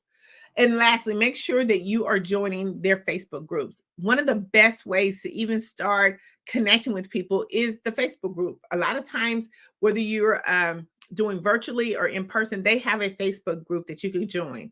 And by joining that Facebook group, you'll now know who's going to attend the event, who's at the event, who's been there on a regular basis. You can kind of get to start knowing people based off the Facebook group and actually making connections with them. I always like to say, after we've done all this action plan, they always say the money's in the what? Follow-up plan. So we got to make sure that we have a follow-up to what's next. We went to this amazing networking event. We spent all of our time there, or we spent about an hour of our time there. Now, what's the next step? The next step is going to be to set a meeting. For me, when I go to networking events, I have that handy dandy phone in my hand. I'm always connecting with them immediately. You only have 24 to 48 hours to stay relevant in someone's mind that you've met. Why? Because life happens. Because they're going to be meeting other people, because they have a mission and a goal to grow their business. So they're going to be out connecting with other people. You have to leave that amazing and first impression on them, but you also, again, have to follow up and make sure that it wasn't just left plain. So make sure that you set an appointment within 24 to 48 hours. Send a personal text message. I have something already programmed in my phone for when I meet them, but I add a little touch because I've been listening to our conversation. So I add a little something so they will remember kind of what our conversation is. The next thing, I'm connecting with them on all social media platforms. Why? Because I want to get to know a little bit about them before I actually, have my one-on-one with them. And I want to see engaging in what they've been doing within their business. So I connect with them on all social media: Facebook, Instagram, LinkedIn, even TikTok. The next thing we should have is a scannable digital card. So when you actually take their information, it can automatically scan into your CRM system. It helps you to start organizing all your connections that you've been making. And it helps you to start, putting them into place. So the next thing you can do is share some relevant resources with them. I mean, again, you've already searched them, you've connected, you got the appointment. Now you're connected with them on social media, you know a little bit about their business. Now start kind of sharing some relevant information about, what they're doing in their industry that you can send to them. The fifth thing we want to do is make sure that we're staying engaged. Again, like post on their social media as well. You've already connected with them. Now post on their social media. Let them know that you're paying attention. Comment on, whether their stuff is on LinkedIn or social media, but comment, make some positive comments. And then I want you to set a reminder calendar, because once you set that first appointment, maybe 2 weeks down the road, you want to send another appointment, just to set a reminder. Hey, it was nice meeting you. You want to stay relevant in it, because if you don't stay relevant and in front of your clients, they're going to be doing business with people who they are in front of, people who that constantly keeps reminding them who they are and what they do. So we want to make sure that we have our calendars set and reminders to stay in front of them. The next thing is, who are the communicators when you go to networking? So let's talk about effective communicators. So if this is you, then you know who to connect with at the event. If it's not you, then you want to figure out, okay, I know who these people are, and these are the people in the groups that I want to go to. So the first effective communicator is our social butterfly. Anytime you go to a networking event or even on virtual events, the person who's talking the loudest and the most, those are your social butterflies. They're the people who, love networking and love being a part of events, and they're going to be able to connect you with people inside of that group. The second effective communicator is your expert. These are people who are very knowledgeable and skilled in their particular industry. They're going to leverage their expertise to provide value and insight and advice to others in the networking event. So they're not looking to network. They're just going to give you advice and knowledge. Third, you have your FOMO, fear of missing out. These are people who you will find at networking events. because they're so busy moving around that they don't want to miss out on any opportunities or connections. They're going to attend numerous events. They're going to join multiple networking groups, and they're going to be consistently seeking to meet people. So they're like, what's going on? What's the next networking event? You're going to hear that kind of conversation from them. Like they already have it programmed in their calendar because they're talking to other people to figure out, okay, I'm going to be at this networking event. I'm going to be at that networking event. Fourth, you have your digital networkers. They're only going to connect with you on digital. So don't go in there trying to pass out your business cards or anything or nature like that. They're strictly digital networkers. Fifth, you have just your buffet eaters, people that, they've worked all day. They know the event. They know the caterer is going to be at the event. It's going to be good food. That's all they're particularly going is for the food and hors d'oeuvres. Six, you're going to have your relationship builders. These are people who's networking. They're on a serious mission. They're going there to collect cards or connections, and they are going to be able to start immediately processing them. You'll see them, again, setting the appointment, doing different things because they're on a mission. They're not losing the focus of their goal. You have collaborators, people who are actually just kind of trying to see what's going on and figuring out how they can collaborate their business with yours. And then lastly, you have your innovators, people who are just ready to pitch new ideas to see who will grasp onto them. These are how you know what effective communicators is. You have to figure out where you lie in those particular effective communicator, because once you know if you're one of those people, then you'll know who in the room to connect with. If you're not one of those effective communicators, then you want to be like, okay, I want to be here because these people like to collaborate and I have a product or service that can collaborate. Or you know what? I want to be in the innovators because I got a new pitch that I want to give out. Or guess what? I just want to know what the next event is so I can fill my calendar up and make sure that I'm there. So just kind of figure out what effective communicator that you are. The next thing, lastly, we want to talk about is, our fourth thing is we want to talk about, how does this staying engaging and building our network stronger dealing with LinkedIn. So LinkedIn has 810 million users and probably more on a daily basis. That is actually effectively using LinkedIn. It is a free platform, just like a lot of some of the other platforms are, but this platform is different because all the decision makers are there. You can have a more in-depth conversation about what you do and how you do it in order to build your business. Again, it's 810 million plus users and it's free. They do have paid versions, but you know what? You can get just as much out of the free version.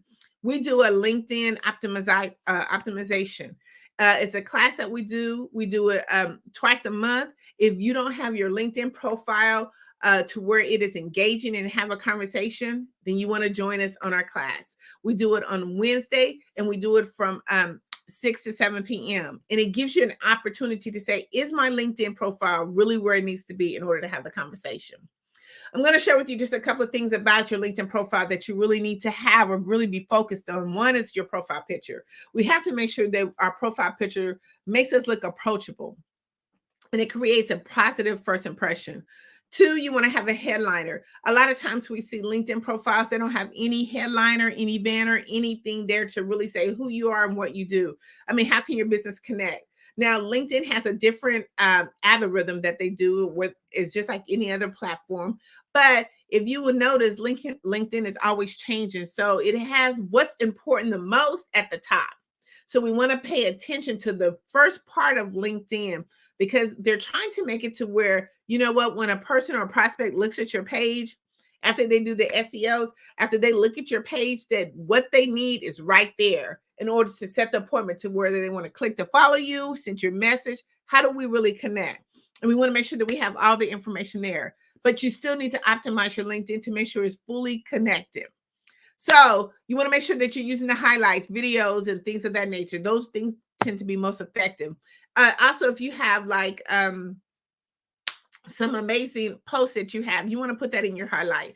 Make sure that your LinkedIn speaks one that is professionally, everything in there is professionally, and that it speaks to what your business is.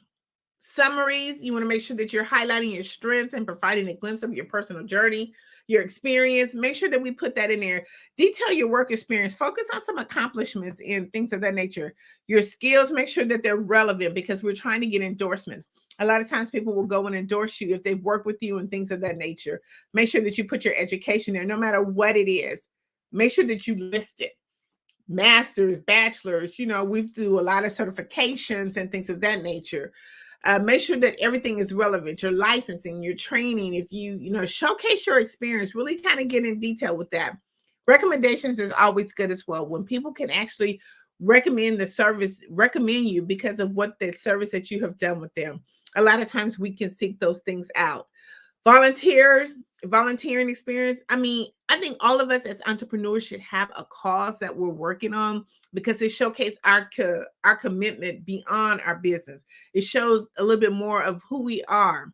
So, make sure that you're putting all your volunteer services down, even in your causes. Any media attachments, make sure that you're putting those there as well. If you've been in magazines such as Tapped In Magazine, make sure that you're listing that because it's a global publication. If you've been in any news articles and things of that nature, because once they go from LinkedIn, they do go to Google. Make sure that you're engaging in the network too as well. A lot of times we kind of miss that point when we're looking at our LinkedIn optimization, that we don't take the time to really engage. What that looks like is the people who are trying to find you want to make sure that you're looking for them as well. Engage in their posts, do some positive stuff. Don't use, and it's really kind of easy to engage in someone else's post. Take time to read it. Take time to make some comments in there. Just to say that, I am aware of, who you are and what you do. And my service can be such an amazing match. Don't go in selling automatically. Remember, we're building relationships. We're not just selling. That's how we master the art of communication, is that we're looking at building relationships and not just selling.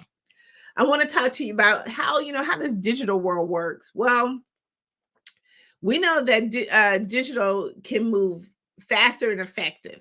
We know that a lot of times if we want to get our message out to a broader audience, we have to figure out what's the best way to do that. Well, then that's where we talk about, digital communication and how effective it is. Entrepreneurs should at least be in some digital publication, at least 12 to 13 digital publications a year. Why? Because you want to expand your audience. You want to broaden your audience. Tapped In Magazine is a global publication that can help you do that. We can help you strengthen your visibility and your authority. We can help you amplify your voice. We can help you communicate and showcase your story. See, a lot of times we think our story is for us, but it's not. A lot of times, we have to look at, how can we be most effective? Well, Tapped In Magazine can help you do that as a global reach. We can help you worldwide, not only just expand just locally, but we can help you expand worldwide. We have over 700 plus 1,000 online distributions. We are in the UK, and we are part of a huge television network that can help you to get a lot of eyes, aggressively get some attention for your stuff.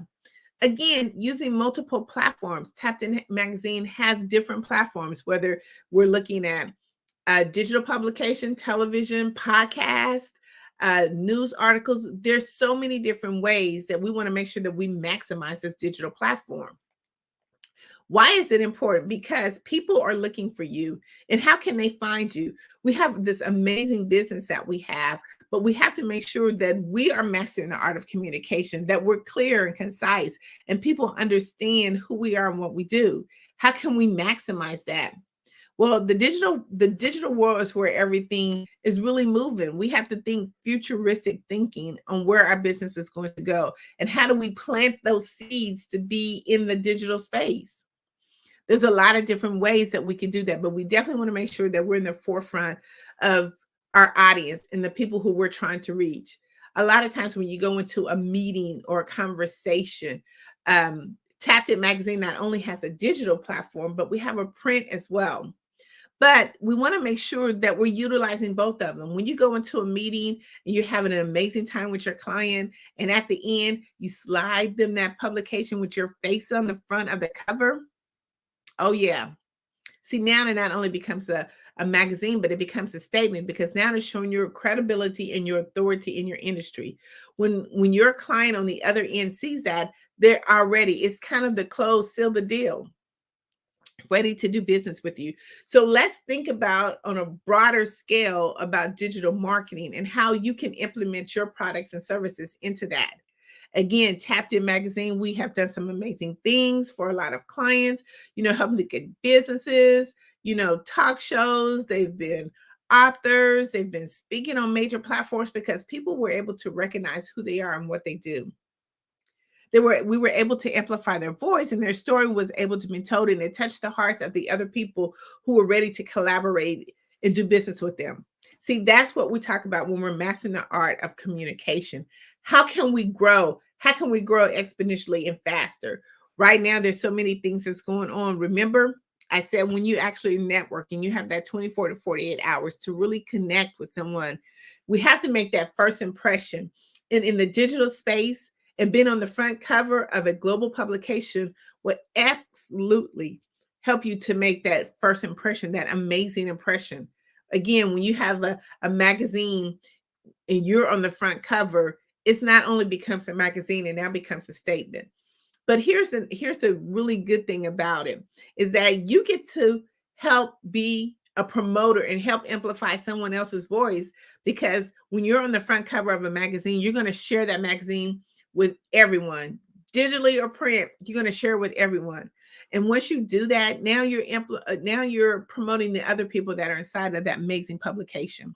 That's where our motto is, each one promote one. But we really want to focus on mastering the art of communication. It all wrapped up into a great big bow is how we do this. And again, the digital space kind of seals the deal, put the bow on top of all of everything that we've talked about today. So I've shared some amazing strategies with you on really how you master the art of communication. We talked about different places to network, amazing places to network, and how you can not only be a present in those places, even get involved in some of those, and even leave your magazine cover in some of those locations. We talked about that. We talked about, the benefits of networking. We have to really take a step and say, listen, this is what happens when I network. And I can give you a quick example. How the powerful of networking is. I host different women networking groups. And in those networking groups, I have been able to help many ladies grow their business. And one of the ways I've took someone who had 200 followers on LinkedIn, optimized her LinkedIn profile, and now she has over 5,000 followers, and she's doing business on a daily basis. We gave her the strategies and the steps of, one, how to generate leads authentically and organically. We told her, showed her actually how, how do you respond? How do you follow up? Remember, they said the money's in the follow-up. So we gave her some specific steps on how she follows up. But overall, when she kind of got the process of knowing that, listen, there's businesses happening all around the world, and networking is a part of that. How do you think businesses are acting and actively being open and doing things 24/7? Because they are networking. Somewhere in the world, people are doing business all the time. It is a part of networking. But how do we effectively and efficiently do that? Well, I gave you a great example how we were able to change one person's business and turn it into something that now, they can be a walking billboard for someone else to help them to master the art of communication. We also talked about, just some strategies, the benefits. We talked about places to network, why it's important. But then we talked about, okay, the action plan. See, a lot of times what we do is what we sometimes forget is going in and being able to, implement action plans. I know a lot. Listen, networking is something that can be scary to someone, very challenging to someone, but we have to be able to put plans into action. We got to have an action plan. And those steps that I gave you are the perfect action plans. I get a lot of times, all the time, it's been the networking ninja. They're like, how do you do it? How do you keep going? Because I have a plan. I have a goal set for whatever event that I go to. I want to make sure that I'm maximizing the time. I've done the research, and I've set a goal. Okay, I set this goal. I'm going to be able to meet X, Y, and Z people.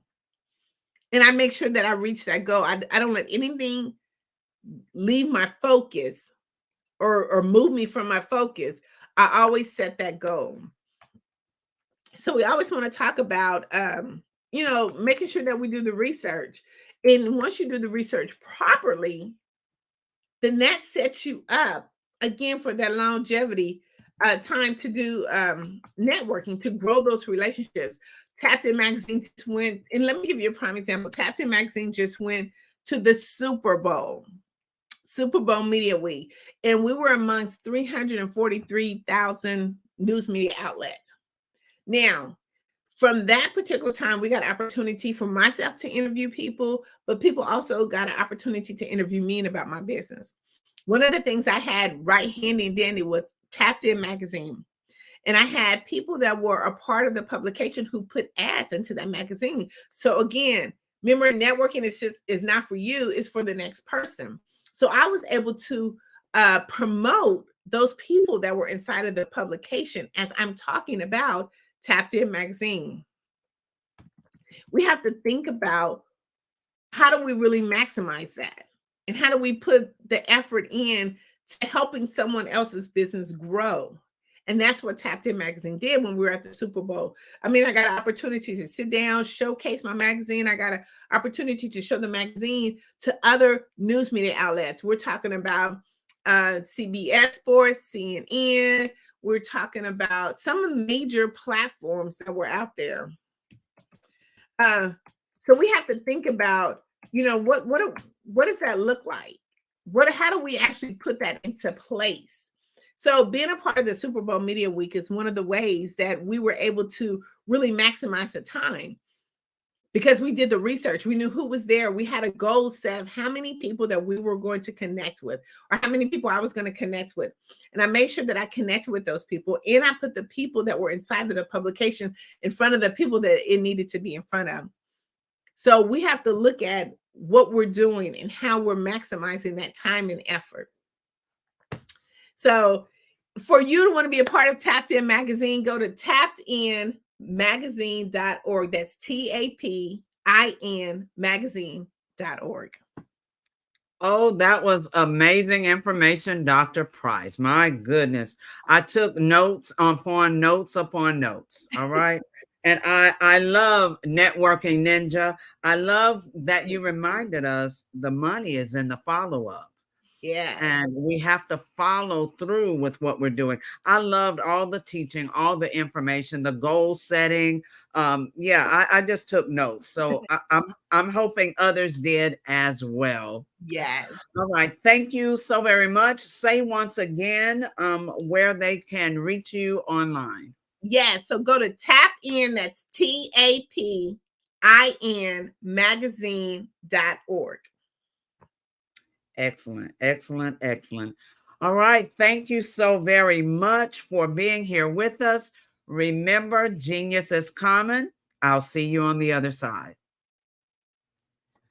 All right, everyone. The Black Business Expo's mission is to raise funds for high school seniors going to college or K through 12 entrepreneurs. This expo is a fundraiser for students. You may go to www.blackbusinessexpousa.com to donate to the scholarship fund, or use the Cash App that's on the screen below, $BBXUSA. Our goal is to give laptops and up to $5,000 to 10 students. Students can register online at www.blackbusinessexpousa.com. Every dollar counts. So we want to remind you to donate to the scholarship fund. We want to thank our Black Business Expo USA sponsors for January 2024, NC 100, Moody Capital Partners, Suede Soul, 5-Star BDM Media, Lotus Riche Coaching and Training, Carolina, Virginia Minority Support, Hello LLC, BHS and Associates, Margie McLean Foundation Incorporated, Genius is Common, Earth Essentials,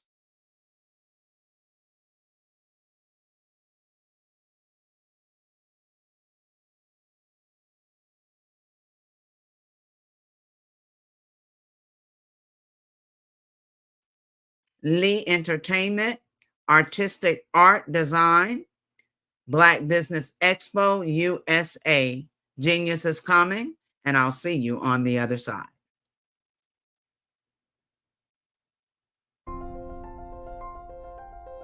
What if you could build your own city? A place where every child can find nurturing people to help them achieve their full potential.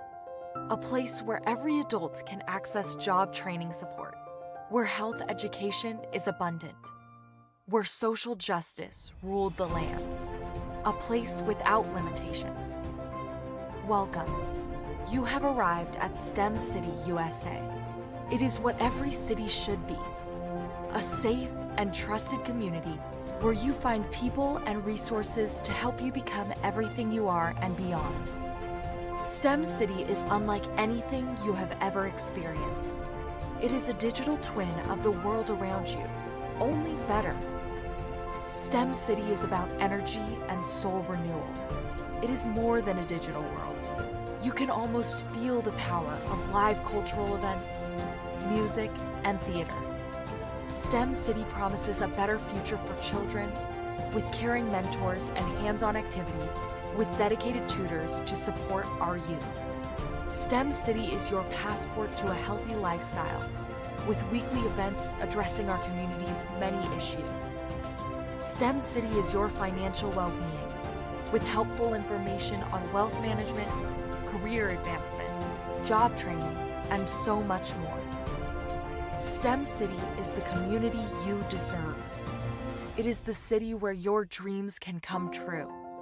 STEM City USA, a place in the sky that is accessible to all who reach for the stars.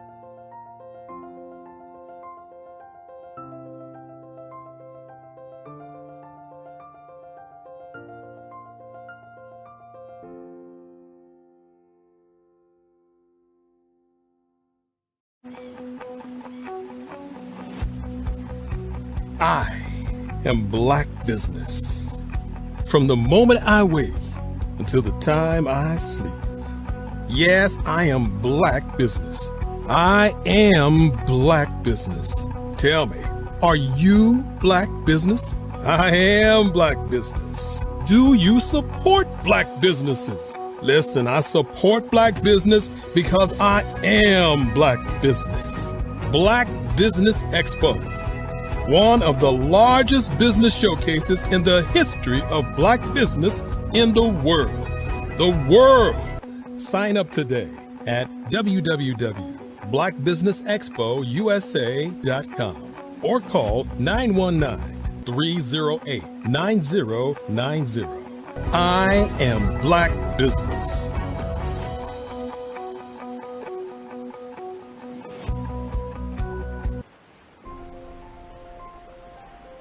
What if you could build your own city?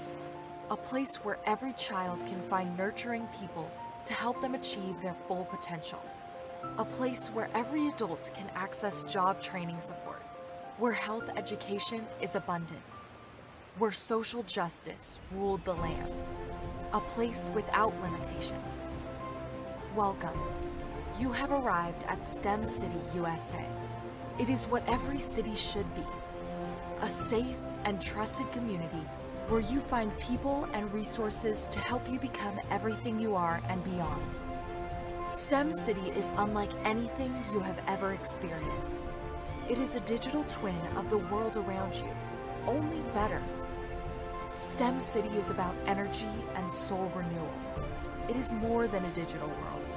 You can almost feel the power of live cultural events, music, and theater. STEM City promises a better future for children with caring mentors and hands-on activities with dedicated tutors to support our youth. STEM City is your passport to a healthy lifestyle with weekly events addressing our community's many issues. STEM City is your financial well-being with helpful information on wealth management, career advancement, job training, and so much more. STEM City is the community you deserve. It is the city where your dreams can come true. STEM City USA, a place in the sky that is accessible to all who reach for the stars.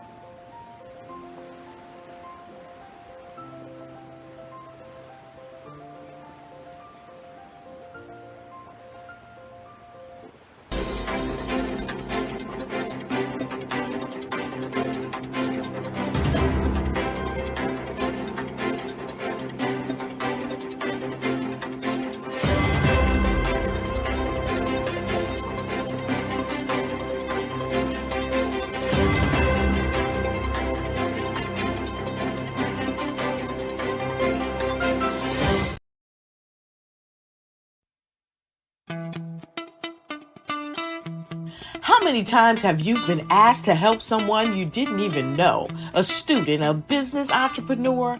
Or did you ever even ask, where did they end up? That business, that friend, that entrepreneur. Well, just maybe they ended up in a gang, bankrupt, homeless, or worse, dead. Maybe they turned to crime, drugs, and alcohol. Did you ever wonder? Did you destroy their dream, or was your life always so easy?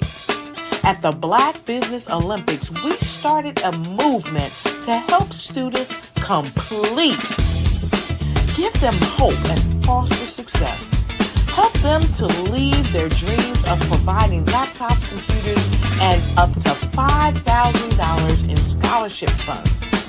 Today, we ask you to help a student, a business owner, or an entrepreneur to realize their dreams by sponsoring them, supporting them, and buying from them.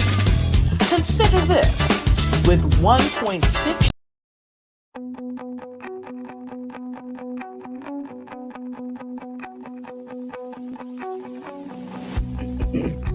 I am Black Business. From the moment I wake until the time I sleep. Yes, I am Black Business. I am Black Business. Tell me, are you Black Business? I am Black Business. Do you support Black businesses? Listen, I support Black business because I am Black Business. Black Business Expo, one of the largest business showcases in the history of Black business in the world. The world! Sign up today at www.blackbusinessexpousa.com or call 919-308-9090. I am Black Business.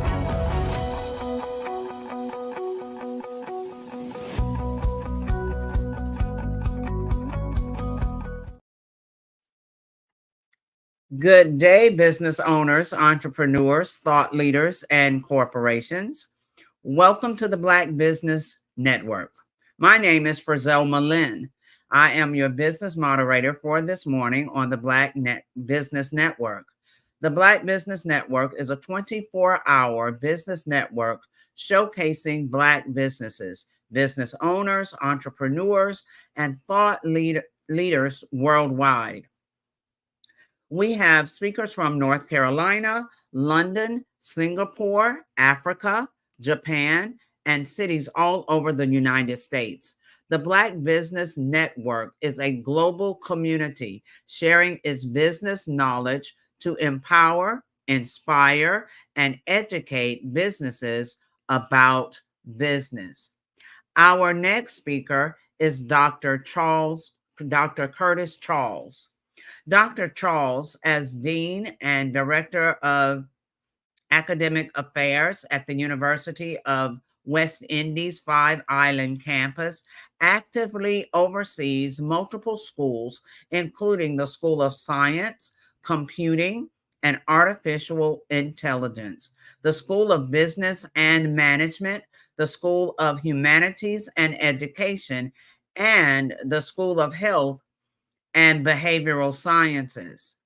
He also leads the institution effectiveness initiatives and manages sponsored research and programs, collaborating with premier American universities such as Harvard, MIT, and the University of Maryland, Baltimore County. Dr. Charles spearheaded initiatives and the development of initiative academic programs in AI, data science, cybersecurity, and generative pharmacy. Let's welcome to the stage Dr. Curtis Charles. Morning. Thank you so much for having me this morning. It's a pleasure to be here. Yes, it is wonderful to have you, Dr. Charles. Looking forward to all that you will share with us. Remember, genius is common. I'll see you on the other side. Excellent. Well, thank you so much this morning for having me. I wanted to talk about a topic related to artificial intelligence that very few people may know about. But it's something that is essential for the sustenance of our earth as we know it. In 2015, the United Nations and all of its 193 members got together and developed 17 Sustainable Development Goals, or as it's called, SDGs. And these goals are designed as a blueprint to achieve a better, more sustainable future by addressing global challenges, or what we call in engineering, wicked challenges, including those related to poverty, inequity, climate change, environmental degradation, peace, justice. And what I wanted to do was to go through the 17 and talk a little bit about how AI can. But this is going to be certainly an overview. If you need more information about this, please go to the United Nations website or just do a Google search or your favorite search engine for 17 Sustainable Development Goals, or SDGs. But goal number one, for example, is no poverty. And what does the United Nations means about no poverty? And for those of us in the US, this may be a very, very, very strange statement, but it says end poverty in all its forms everywhere. The goal of this SDG aims to eradicate extreme poverty for all people everywhere, currently measured as people living on less than $1.25 a day. Just let that sink in a little bit. So we're talking about eradicating poverty where people are living on less than $1.25 a day. Probably hard for us to, in the US to, and in other parts of the world, to understand that, but there are brothers and sisters who are living at that level. So the idea there is to eradicate that. So what I look at is, for each one of these, what are some of the ways that artificial intelligence could serve as what the military calls a force multiplier to help alleviate some of these challenges. So AI could predict poverty hotspots by analyzing satellite data imagery from mobile phones, enabling targeted interventions and resource allocation to uplift the impoverished. And when you think about satellite, we could get images, satellites are pointing in everywhere, but almost every person have a mobile phone. There might be poverty in an area, but there's a mobile phone. And a mobile phone could tell you where you are, who's around you, who you spoke to, what type of discussion, what was the cadence of your voice. Everything is probably the number one sensor there is in terms of saying where you are, who you are, how you are acting, and who you spoke to recently. So from that data, we could run predictive analytics to predict where poverty areas are and how we could eradicate that, or where it may potentially be in the future. Goal number two is zero hunger.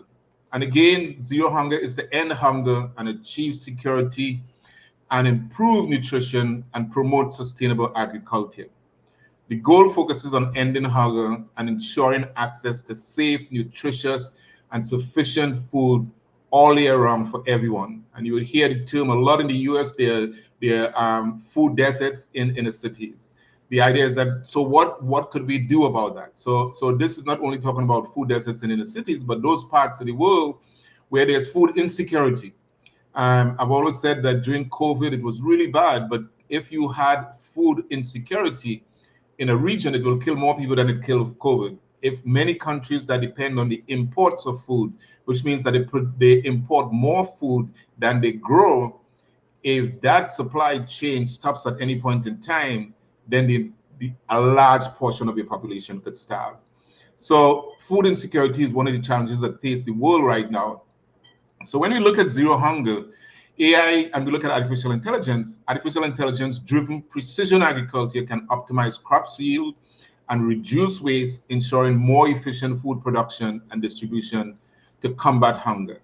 What that means is that instead of having a field that you're running by guess, or you're waiting to see whether the rain is going to fall, is it going to be dry tomorrow, are there pesticides, all that you could have within the garden or the fields, sensors that tells you what's the precipitation of rain today. So you can make the adjustments. What's the precipitation of drought in the future? What's the pesticides that's being used on your plants? What's the insects? How are the insects affecting? All of that could be now sent to central server, and you could now use that to create what we call precision agriculture, which is just like what we call precision education, precision medicine. You want to be very precise that you don't waste and you have the right type of crop yield that you need to have.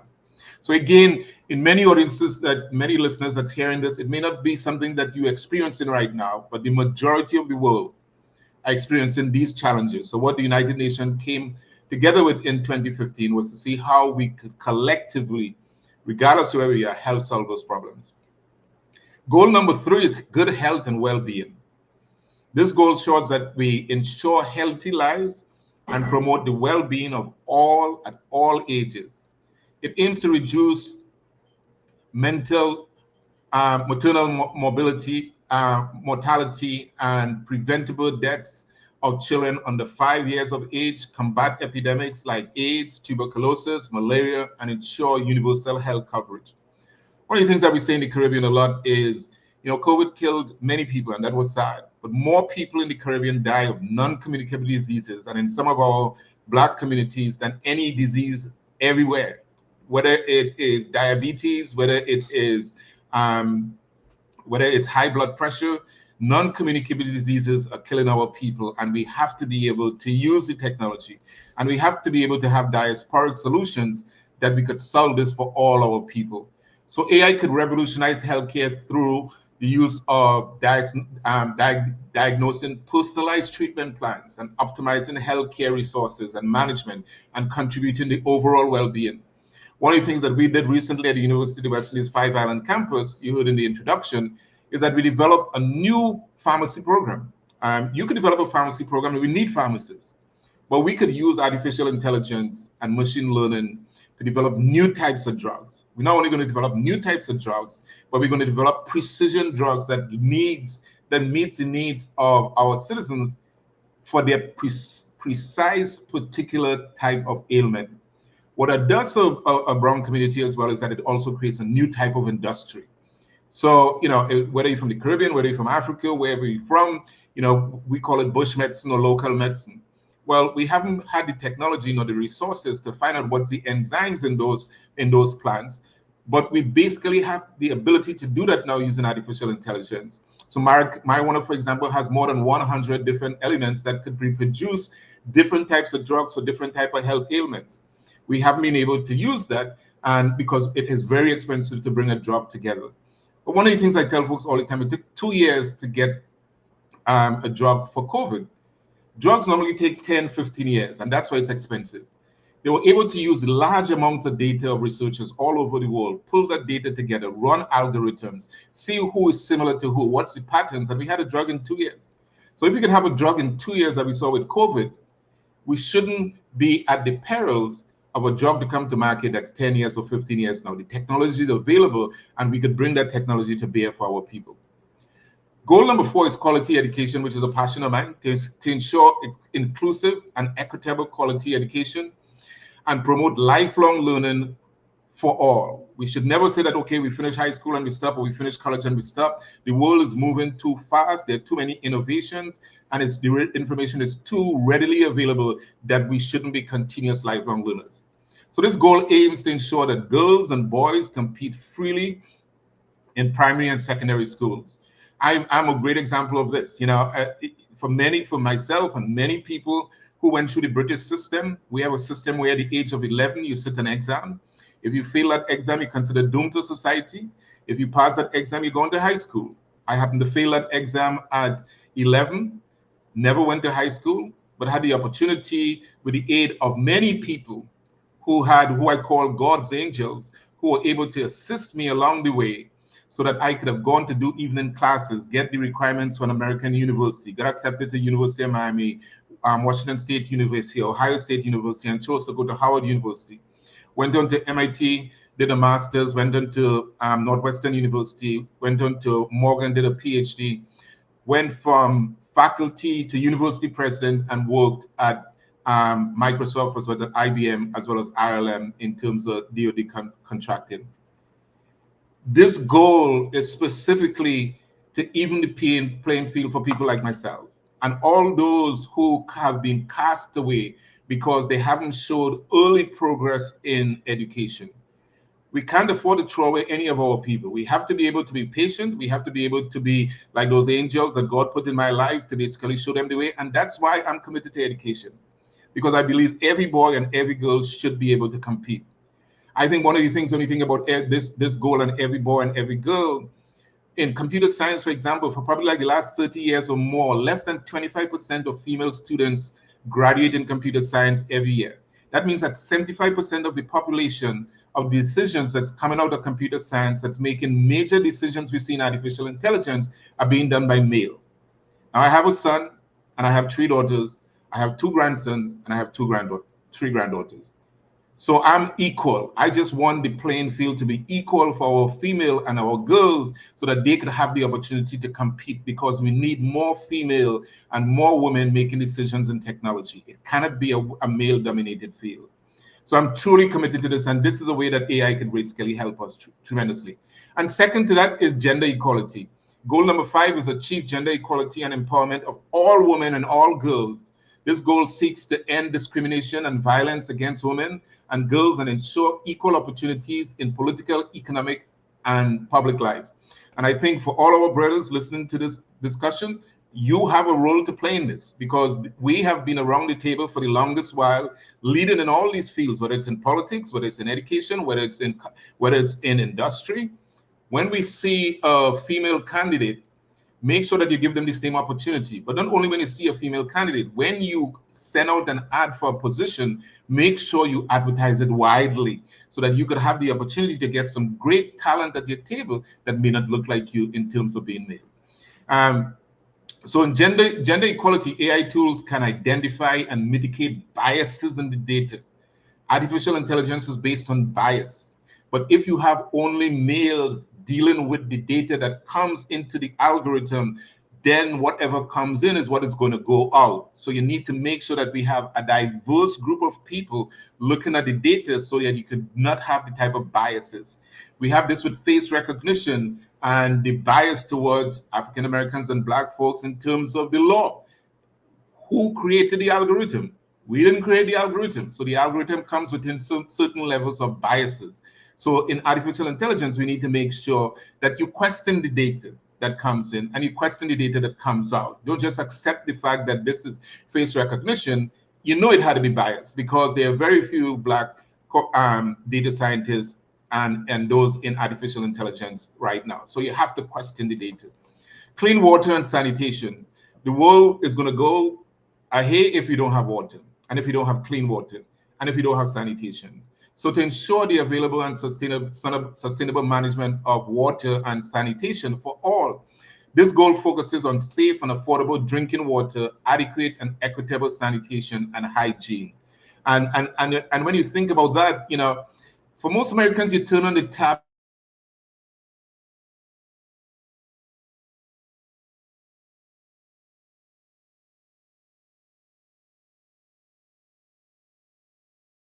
and you're accustomed to seeing clean water. These things that they have to overcome, but we can help them. We can help them with that. So AI can enhance water management through leak detection, right? So you're not having water because there are too many leaks in. So how could we detect that by using artificial intelligence? And then we could use predictive maintenance.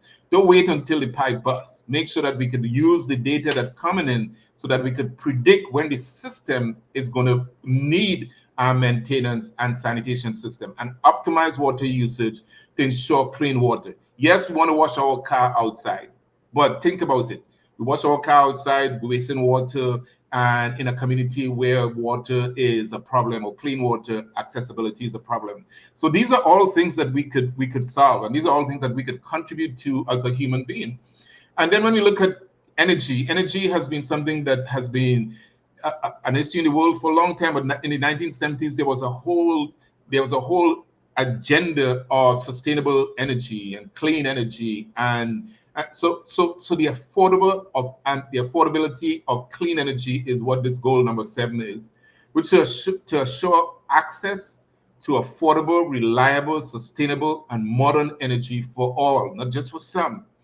This includes increasing the share of renewable energy, photovoltaics that you would see on some of the houses as you drive through the suburbs. That should be in the inner city as well. As a matter of fact, by 2050, 70% of the world's population is going to be living in cities. So it's cities as we know it right now, and the connotation of inner city and whatever negatives that bring with it, 70% of the world's population are moving to the city. So we need to make sure that we have smart technology. We need to make sure that we have renewable energy, and we need to make sure that we improve the efficiency of using energy.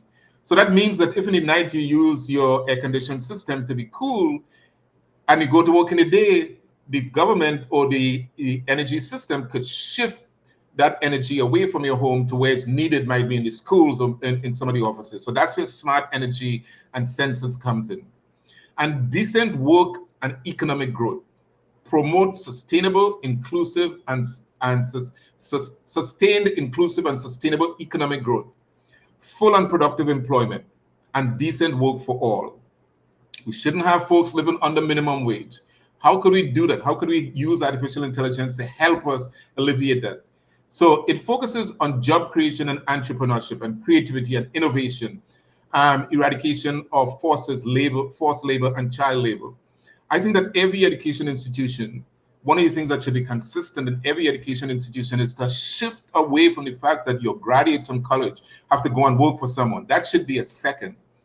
But there should be a thrust within the academic curriculum where we teach in entrepreneurship, right? How do our students come out and create jobs for their community so that they could leave something for their generation behind them? It is important that we embed that within our students. I tell people all the time, my grandmother was an entrepreneur. She never worked for anybody else. So I grew up seeing my grandmother developing a business and seeing the business successful. That has left an indelible imprint on me that I could now advocate for my students that yes, you might be in computer science, or you might be in business, or you might be nursing, or you might be in education, but you could create an industry around that sustain itself. We need to look no further than Khan Academy. I don't think there's a child in math right now that doesn't use Khan Academy. I used Khan Academy when I was in college. The fact of the matter is that Khan Academy is one of the most successful entrepreneurial tutorials engine there is on the internet right now. And he has sustained that by first offering it free, but having the ability to innovate as it continued. Reduce inequalities, goal number 10. Reduce inequalities with and among all countries. This goal aims to achieve and sustain income growth for the bottom 40%. We're not even talking about the 99%. We're talking about the bottom 40% of population at the rate higher than the national average, right? So when you hear that the US is run by 1% and the 99% after, think that there are 40% of the world's population that's doing worse than you are. So it is important that when we look at these goals, we sort of like look through in phenomenology, we look through somebody's window, we look through to see what they are seeing so that we can have the empathy to make changes. So it is extremely important that when we think about these goals and we think about inequalities and stuff, that we have the ability to use the type of technology. So in case of AI, we could use AI technologies to drive innovation, right? Innovation faster than we could have drive innovation before. Create new job opportunities. Every day you see on the internet or in LinkedIn a new app that came about. We had large language models, like ChatGPT, and then there was like a a marching band of large models after that. You have Google and you have Gemini, and you have a slew of them. All those things are happening within an entrepreneurial, market-driven economy. So it is important that when we think about decent economic growth, that we have the ability to guide our folks and we have the ability to be in this game. We cannot be in this new technology, in this fifth industrial revolution that we're in right now, and the age of artificial intelligence or generative AI. As a people, we cannot take a backseat. We just cannot. We can't be consumers all our life. We have to be able to be in this game. We have to be able to train our young people in order that they could basically participate and create new industries. Goal number 9 is industry, innovation, and infrastructure. Build resilient infrastructure and promote inclusive, sustainable industrialization and foster innovation. You'll hear that the goals talk a lot about innovation, innovation, innovation. We have to think outside the box. So as one of my students said to me in 2005, he said, Dr. Charles, there's no box. So which was another innovative way. I wasn't expecting that, but he said, there's no box. I'm just going to create. But this goal emphasizes the development of quality, reliable, sustainable, and resilient infrastructure. We cannot have infrastructures, like most of the critical infrastructure in the world have been built before we were aware of hackers attacking systems. But your road system is a critical infrastructure, your electric system is a critical infrastructure, your communication system. All these infrastructure that we take for granted are open and sustainable to hacks, and basically that is not something that we really want to happen. Wanted to look at sustainable cities and communities. In sustainable cities and communities, the idea of this goal is to make cities and human settlement inclusive, safe, and resilient. And I talked a little bit about this earlier, that by 2050, 70% of the world's population is projected to be living in cities. So it's going to be very different. But there's this concept of smart cities of the future. Google what smart cities of the future look like, but it's not going to be what we think of cities right now, right? It's going to be different. It's sort of like gentrification. I mean, I drive to Washington, D.C., and it's Washington, D.C. in a city is very different to when I went to school at Howard in the 80s, and because of gentrification. This area of this is the first wave of folks moving back into the city. As more people move into the city, we have to make sure that we improve whatever and reduce environmental impact on the city, because as more people move into the city, there's going to be more pollution. So the ability to have smart cities is of extreme importance. And then responsible consumption and production, goal number 12. Ensure sustainable consumption and production patterns. This goal aims to promote resources and energy efficient sustainable infrastructure and providing access to basic services, green and decent jobs, and better quality of life. Again, if you look at reasonable consumption and production, it all comes back to innovation. We cannot have energy efficiency unless we're innovative about creating those instruments to produce efficient energy. Then one we hear all the time in the news media is because it's hot, weather is operating peculiar to how we know the weather patterns are. In the Caribbean, there are a lot of hurricanes, more damages than we would have seen in the past, and all that falls under goal number 13, which is climate action, right? Take urgent action to combat climate change. Its impact by regulating emission, promoting development and renewable energy. This includes the integration of climate change measures into policies and planning.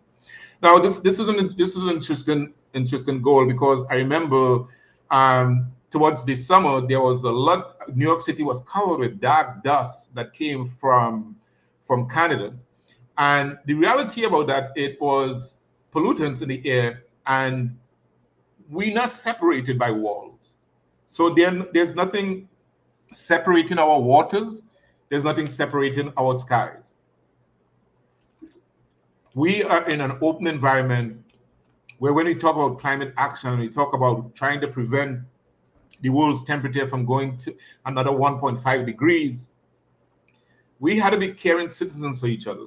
Right? So we need to make sure that when we look at climate action, we got to think that there are other people in the world who cannot do anything. But we know that some of the first world countries, we know Europe, we know Canada, we know North America, all these industries, we are the recipient.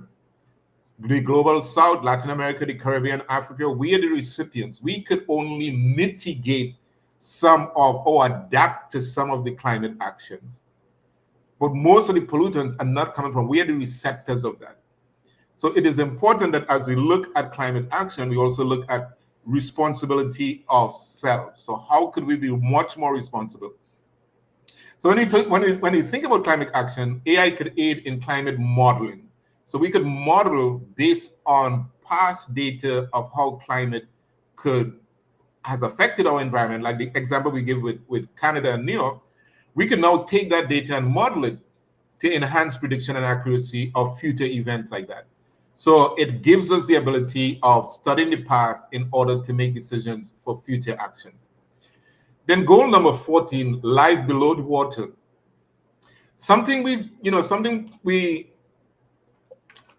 If you think about life below the water, there's a whole ecosystem that balances our marine biodiversity that's under the water. We go to the beaches during the summer and we have a good time. We have a cookout, we have some drinks and stuff, but we seldom think that that water is tolerable and safe because of what is underneath it. So life below the water, this goal focuses on monitoring and analyzing marine ecosystem. AI can assist in the conservation of marine biodiversity and sustainable management of the ecosystem. The ocean collects 90% of greenhouse gases. 90% is collected by the ocean. So we need, if 90% of the greenhouse gases that comes to us are protected, goes to the ocean collects that. So the balancing of the ocean is extremely important to our life. So we wouldn't want to see pollution in the ocean because that's going to affect the biodiversity of the life below. And if the life below is affected, then the ocean is going to lose balance, right? Then if we have life below the water, then we also have life on land. So what does this goal speak to life on land and how AI can help? So when we talk about life on land, we're talking about protecting, restoring, and promoting sustainable use of terrestrial ecosystems, sustainable, manage our forests, don't cut down our forests, combat deforestation, and halt the reverse land degradation and biodiversity loss.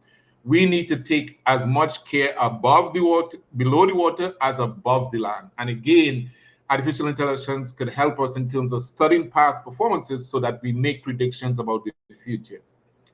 And something that affects probably almost every African American or every Black person in the global South is peace, justice, and strong institutions.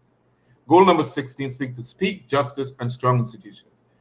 And what it talks about is how do we promote peaceful and inclusive societies for sustainable development, promote access to justice for all, fair and equal justice for all, and build effective, accountable, and inclusive institutions for all.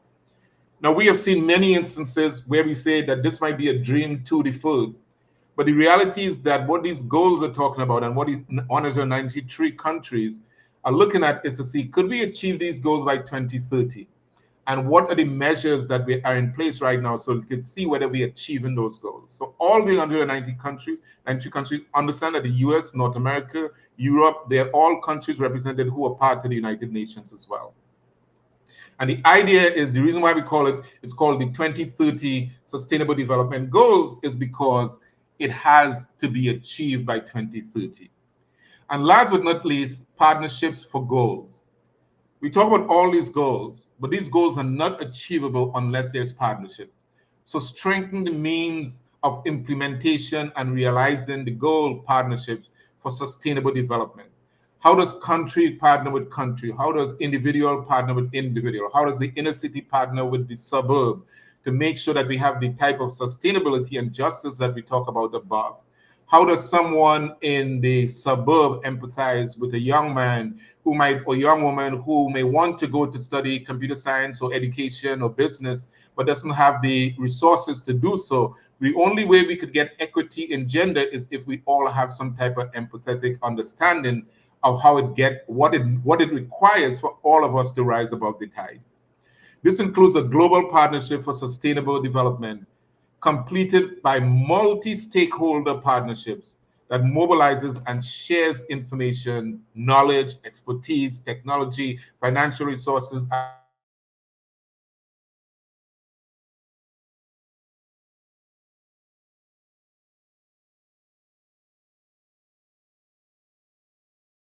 and most importantly, innovation.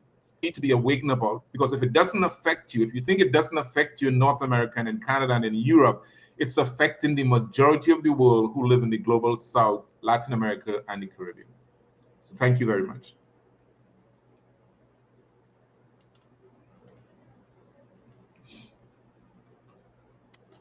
All right, Dr. Charles, thank you so very much.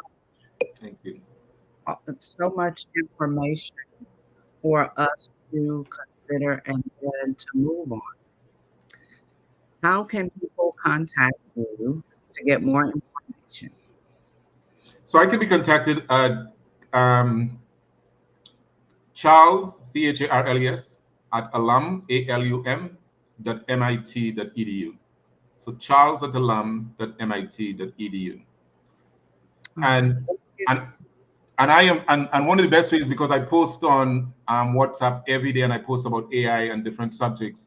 So at Dr. Charles UWI, at Dr. Charles UWI. So every day I post something about in the news about artificial intelligence and how it impacts different aspects of your lives and how you could use it for your business, so for education, and what's the latest in artificial intelligence. Well, thank you again for being here and providing us with so much information. And remember, this is common. I'll see you on the other side. Thank you. The Black Business Expo mission is to raise funds for high school seniors going to college or K through 12 entrepreneurs. This expo is a fundraiser for students, and you may go to www.blackbusinessexpousa.com to donate to the scholarship fund, or use the Cash App that's on the screen below, $BBX USA. Our goal is to give laptops and up to $5,000 to 10 students.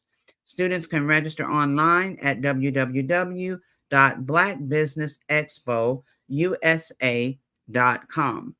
Every dollar counts, so we want to remind you to donate to the scholarship fund. We want to thank our Black Business Expo USA sponsors for January 2024.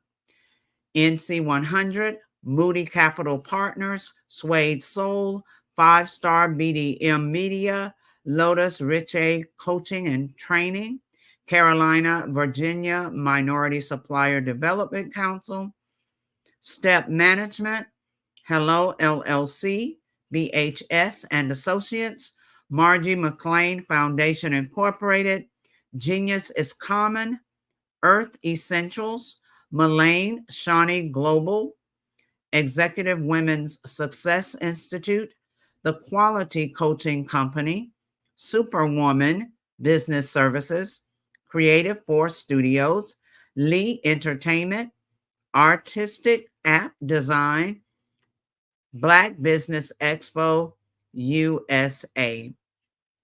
Now, I would like to let you know that I have definitely enjoyed being your moderator for today. I want to thank Dr. Michelle Boone Thornton, Tosima Giles, your favorite consultant, Dr. Tandra Price, and Dr.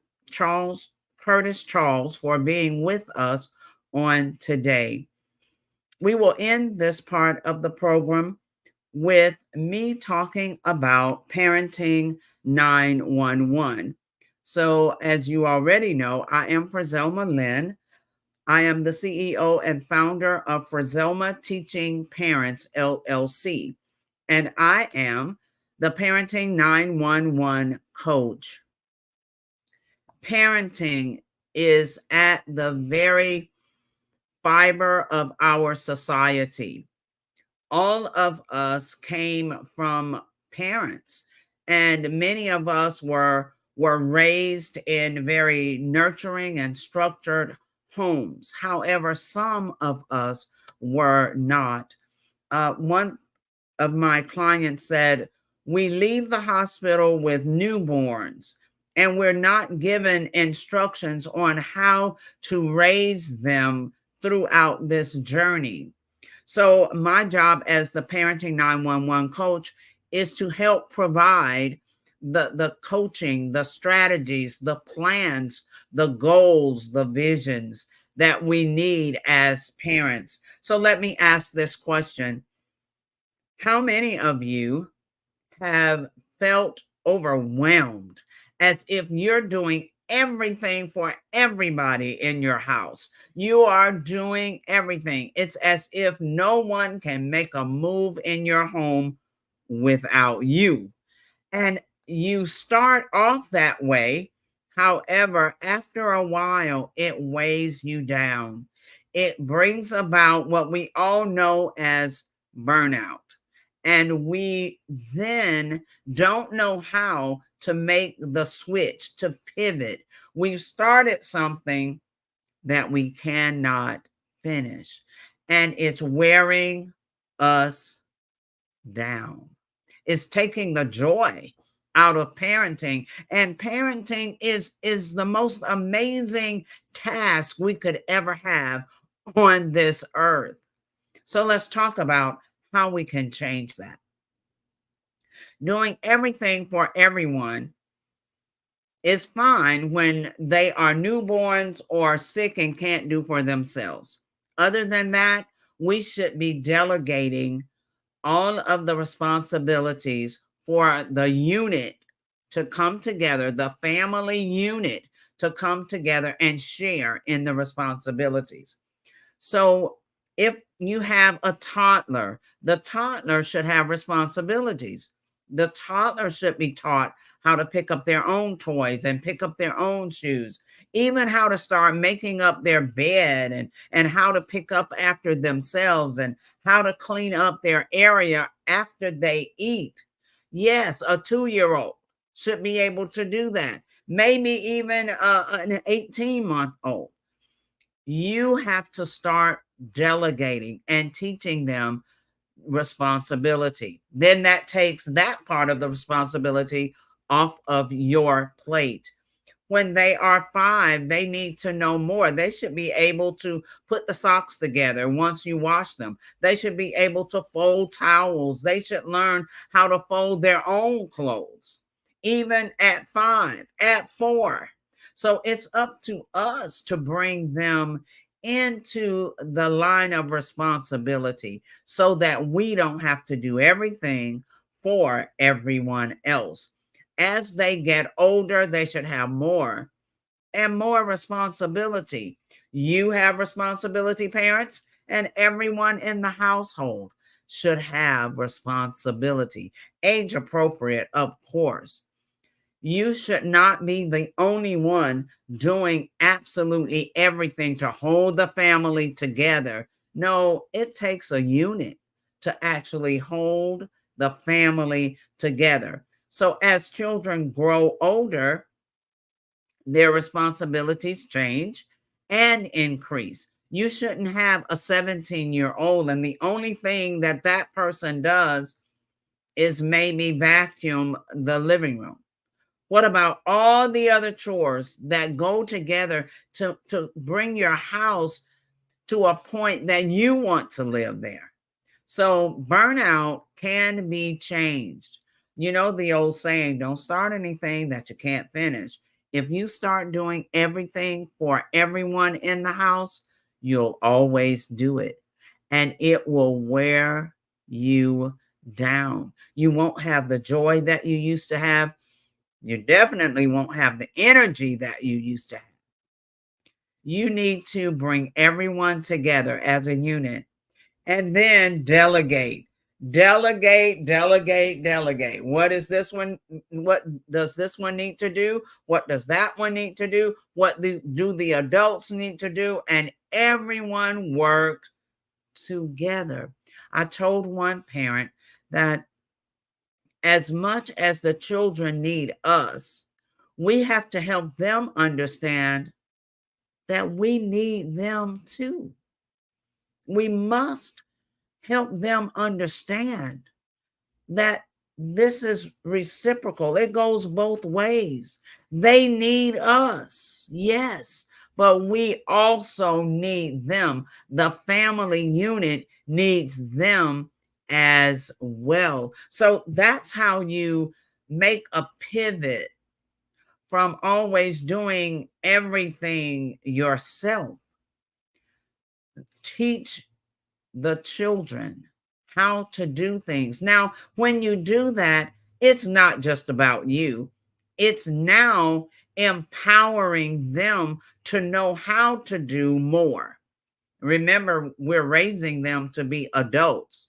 By the time they're teenagers, 16, 17, 18, they should know how to run the house. They should know what it takes to manage everything in your home. But they won't know that if you continue to do everything for them. They'll actually feel that they are entitled for you to do for them. They'll feel entitled that you do everything for them. Make sure you learn how to delegate, and you have to learn how, because the reason you've been doing everything for everyone is because you didn't know how to delegate. But all the responsibilities should be shared in your home. As children begin to grow up, they should have responsibilities. You show them what to do. You practice with them. Remember, that's discipline. That's discipline. Discipline has those three components. You instruct, and then you model, and you practice, and practice, and practice. So to delegate, you're going to have to bring discipline in so that everyone in the family knows their responsibilities. They know how to help one another, and all of the weight is removed from you. Just imagine if everyone in the family is working together, helping one another, taking care of all of the responsibilities, the chores, the tasks, and you are just joining in, but you don't have the weight of doing all. And now your children are not enabled, they are empowered. They know how to do things for themselves. Isn't that the goal as parents? To empower children to be able to do things for themselves. Isn't that the goal? So let's stop putting all the pressure on ourselves and then complaining about it later. No, let's make sure we bring in the family as a unit, learning to work together, learning to make our household run smoothly and seamlessly. Everyone knowing what they need to do. And as you teach them, parents, it takes all the responsibility off of you.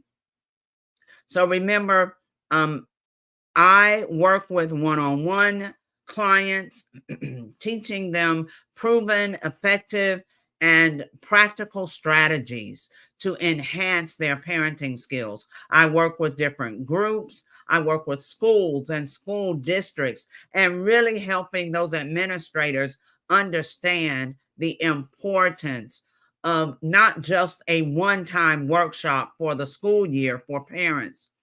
No, this is more about consistency. So school administrators need to understand you must have workshops for parents on different levels, whether it's in person or virtual, but it needs to be consistent every month while school is in, or every other month while school is in, you need to have something consistent.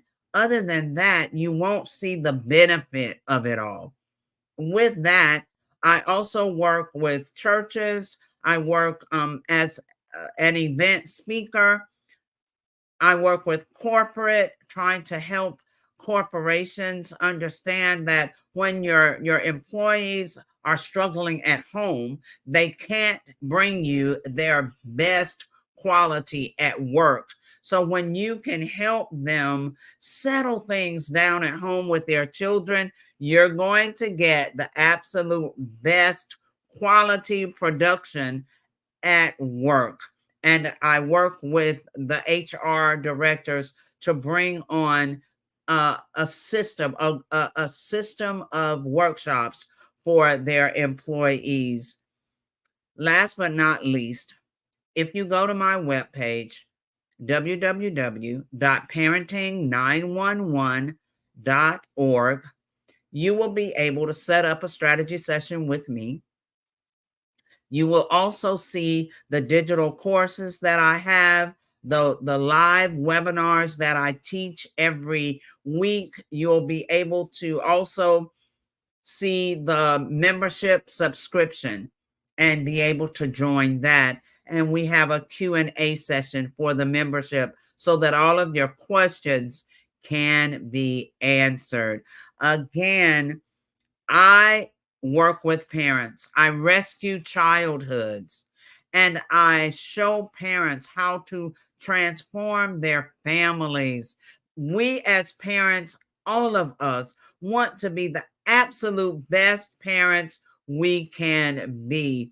It just takes a little help, a little coaching, a little guidance to show us the strategies that we need. So please go to www.parenting911.org and set up a call with me or choose one of the coaching programs. My goal is to change the world by working with parents who are struggling with raising their children and regaining control, struggling with a case of I don't know what to do. All right, this is for Zelma Lynn. Genius is common. I'll see you on the other side. Did you know women represent? Did you know women represent? Did you know women represent just 3%?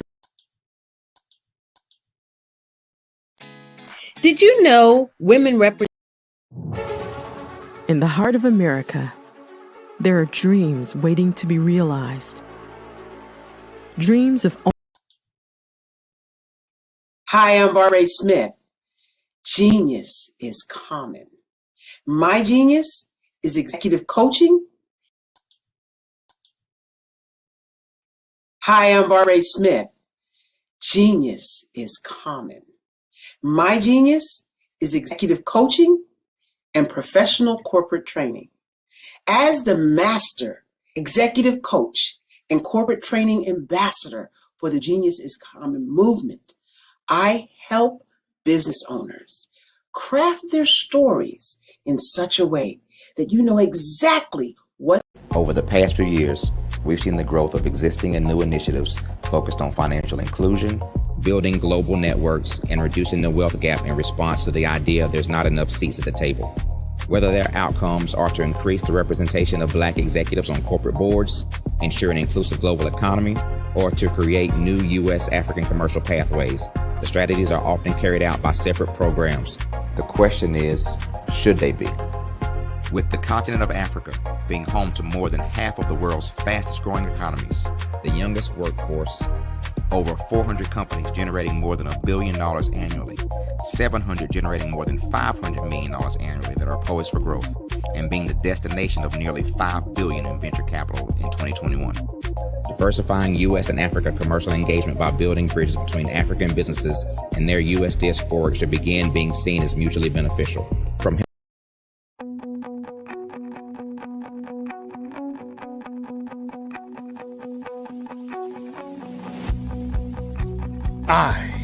am Black business. From the moment I wake until the time I sleep. Yes, I am Black business. I am Black business. Tell me, are you Black business? I am Black business. Do you support Black businesses? Listen, I support Black business because I am Black business. Black Business Expo, one of the largest business showcases in the history of Black business in the world. The world. Sign up today at www.blackbusinessexpousa.com or call 919-308-9090. I am Black business.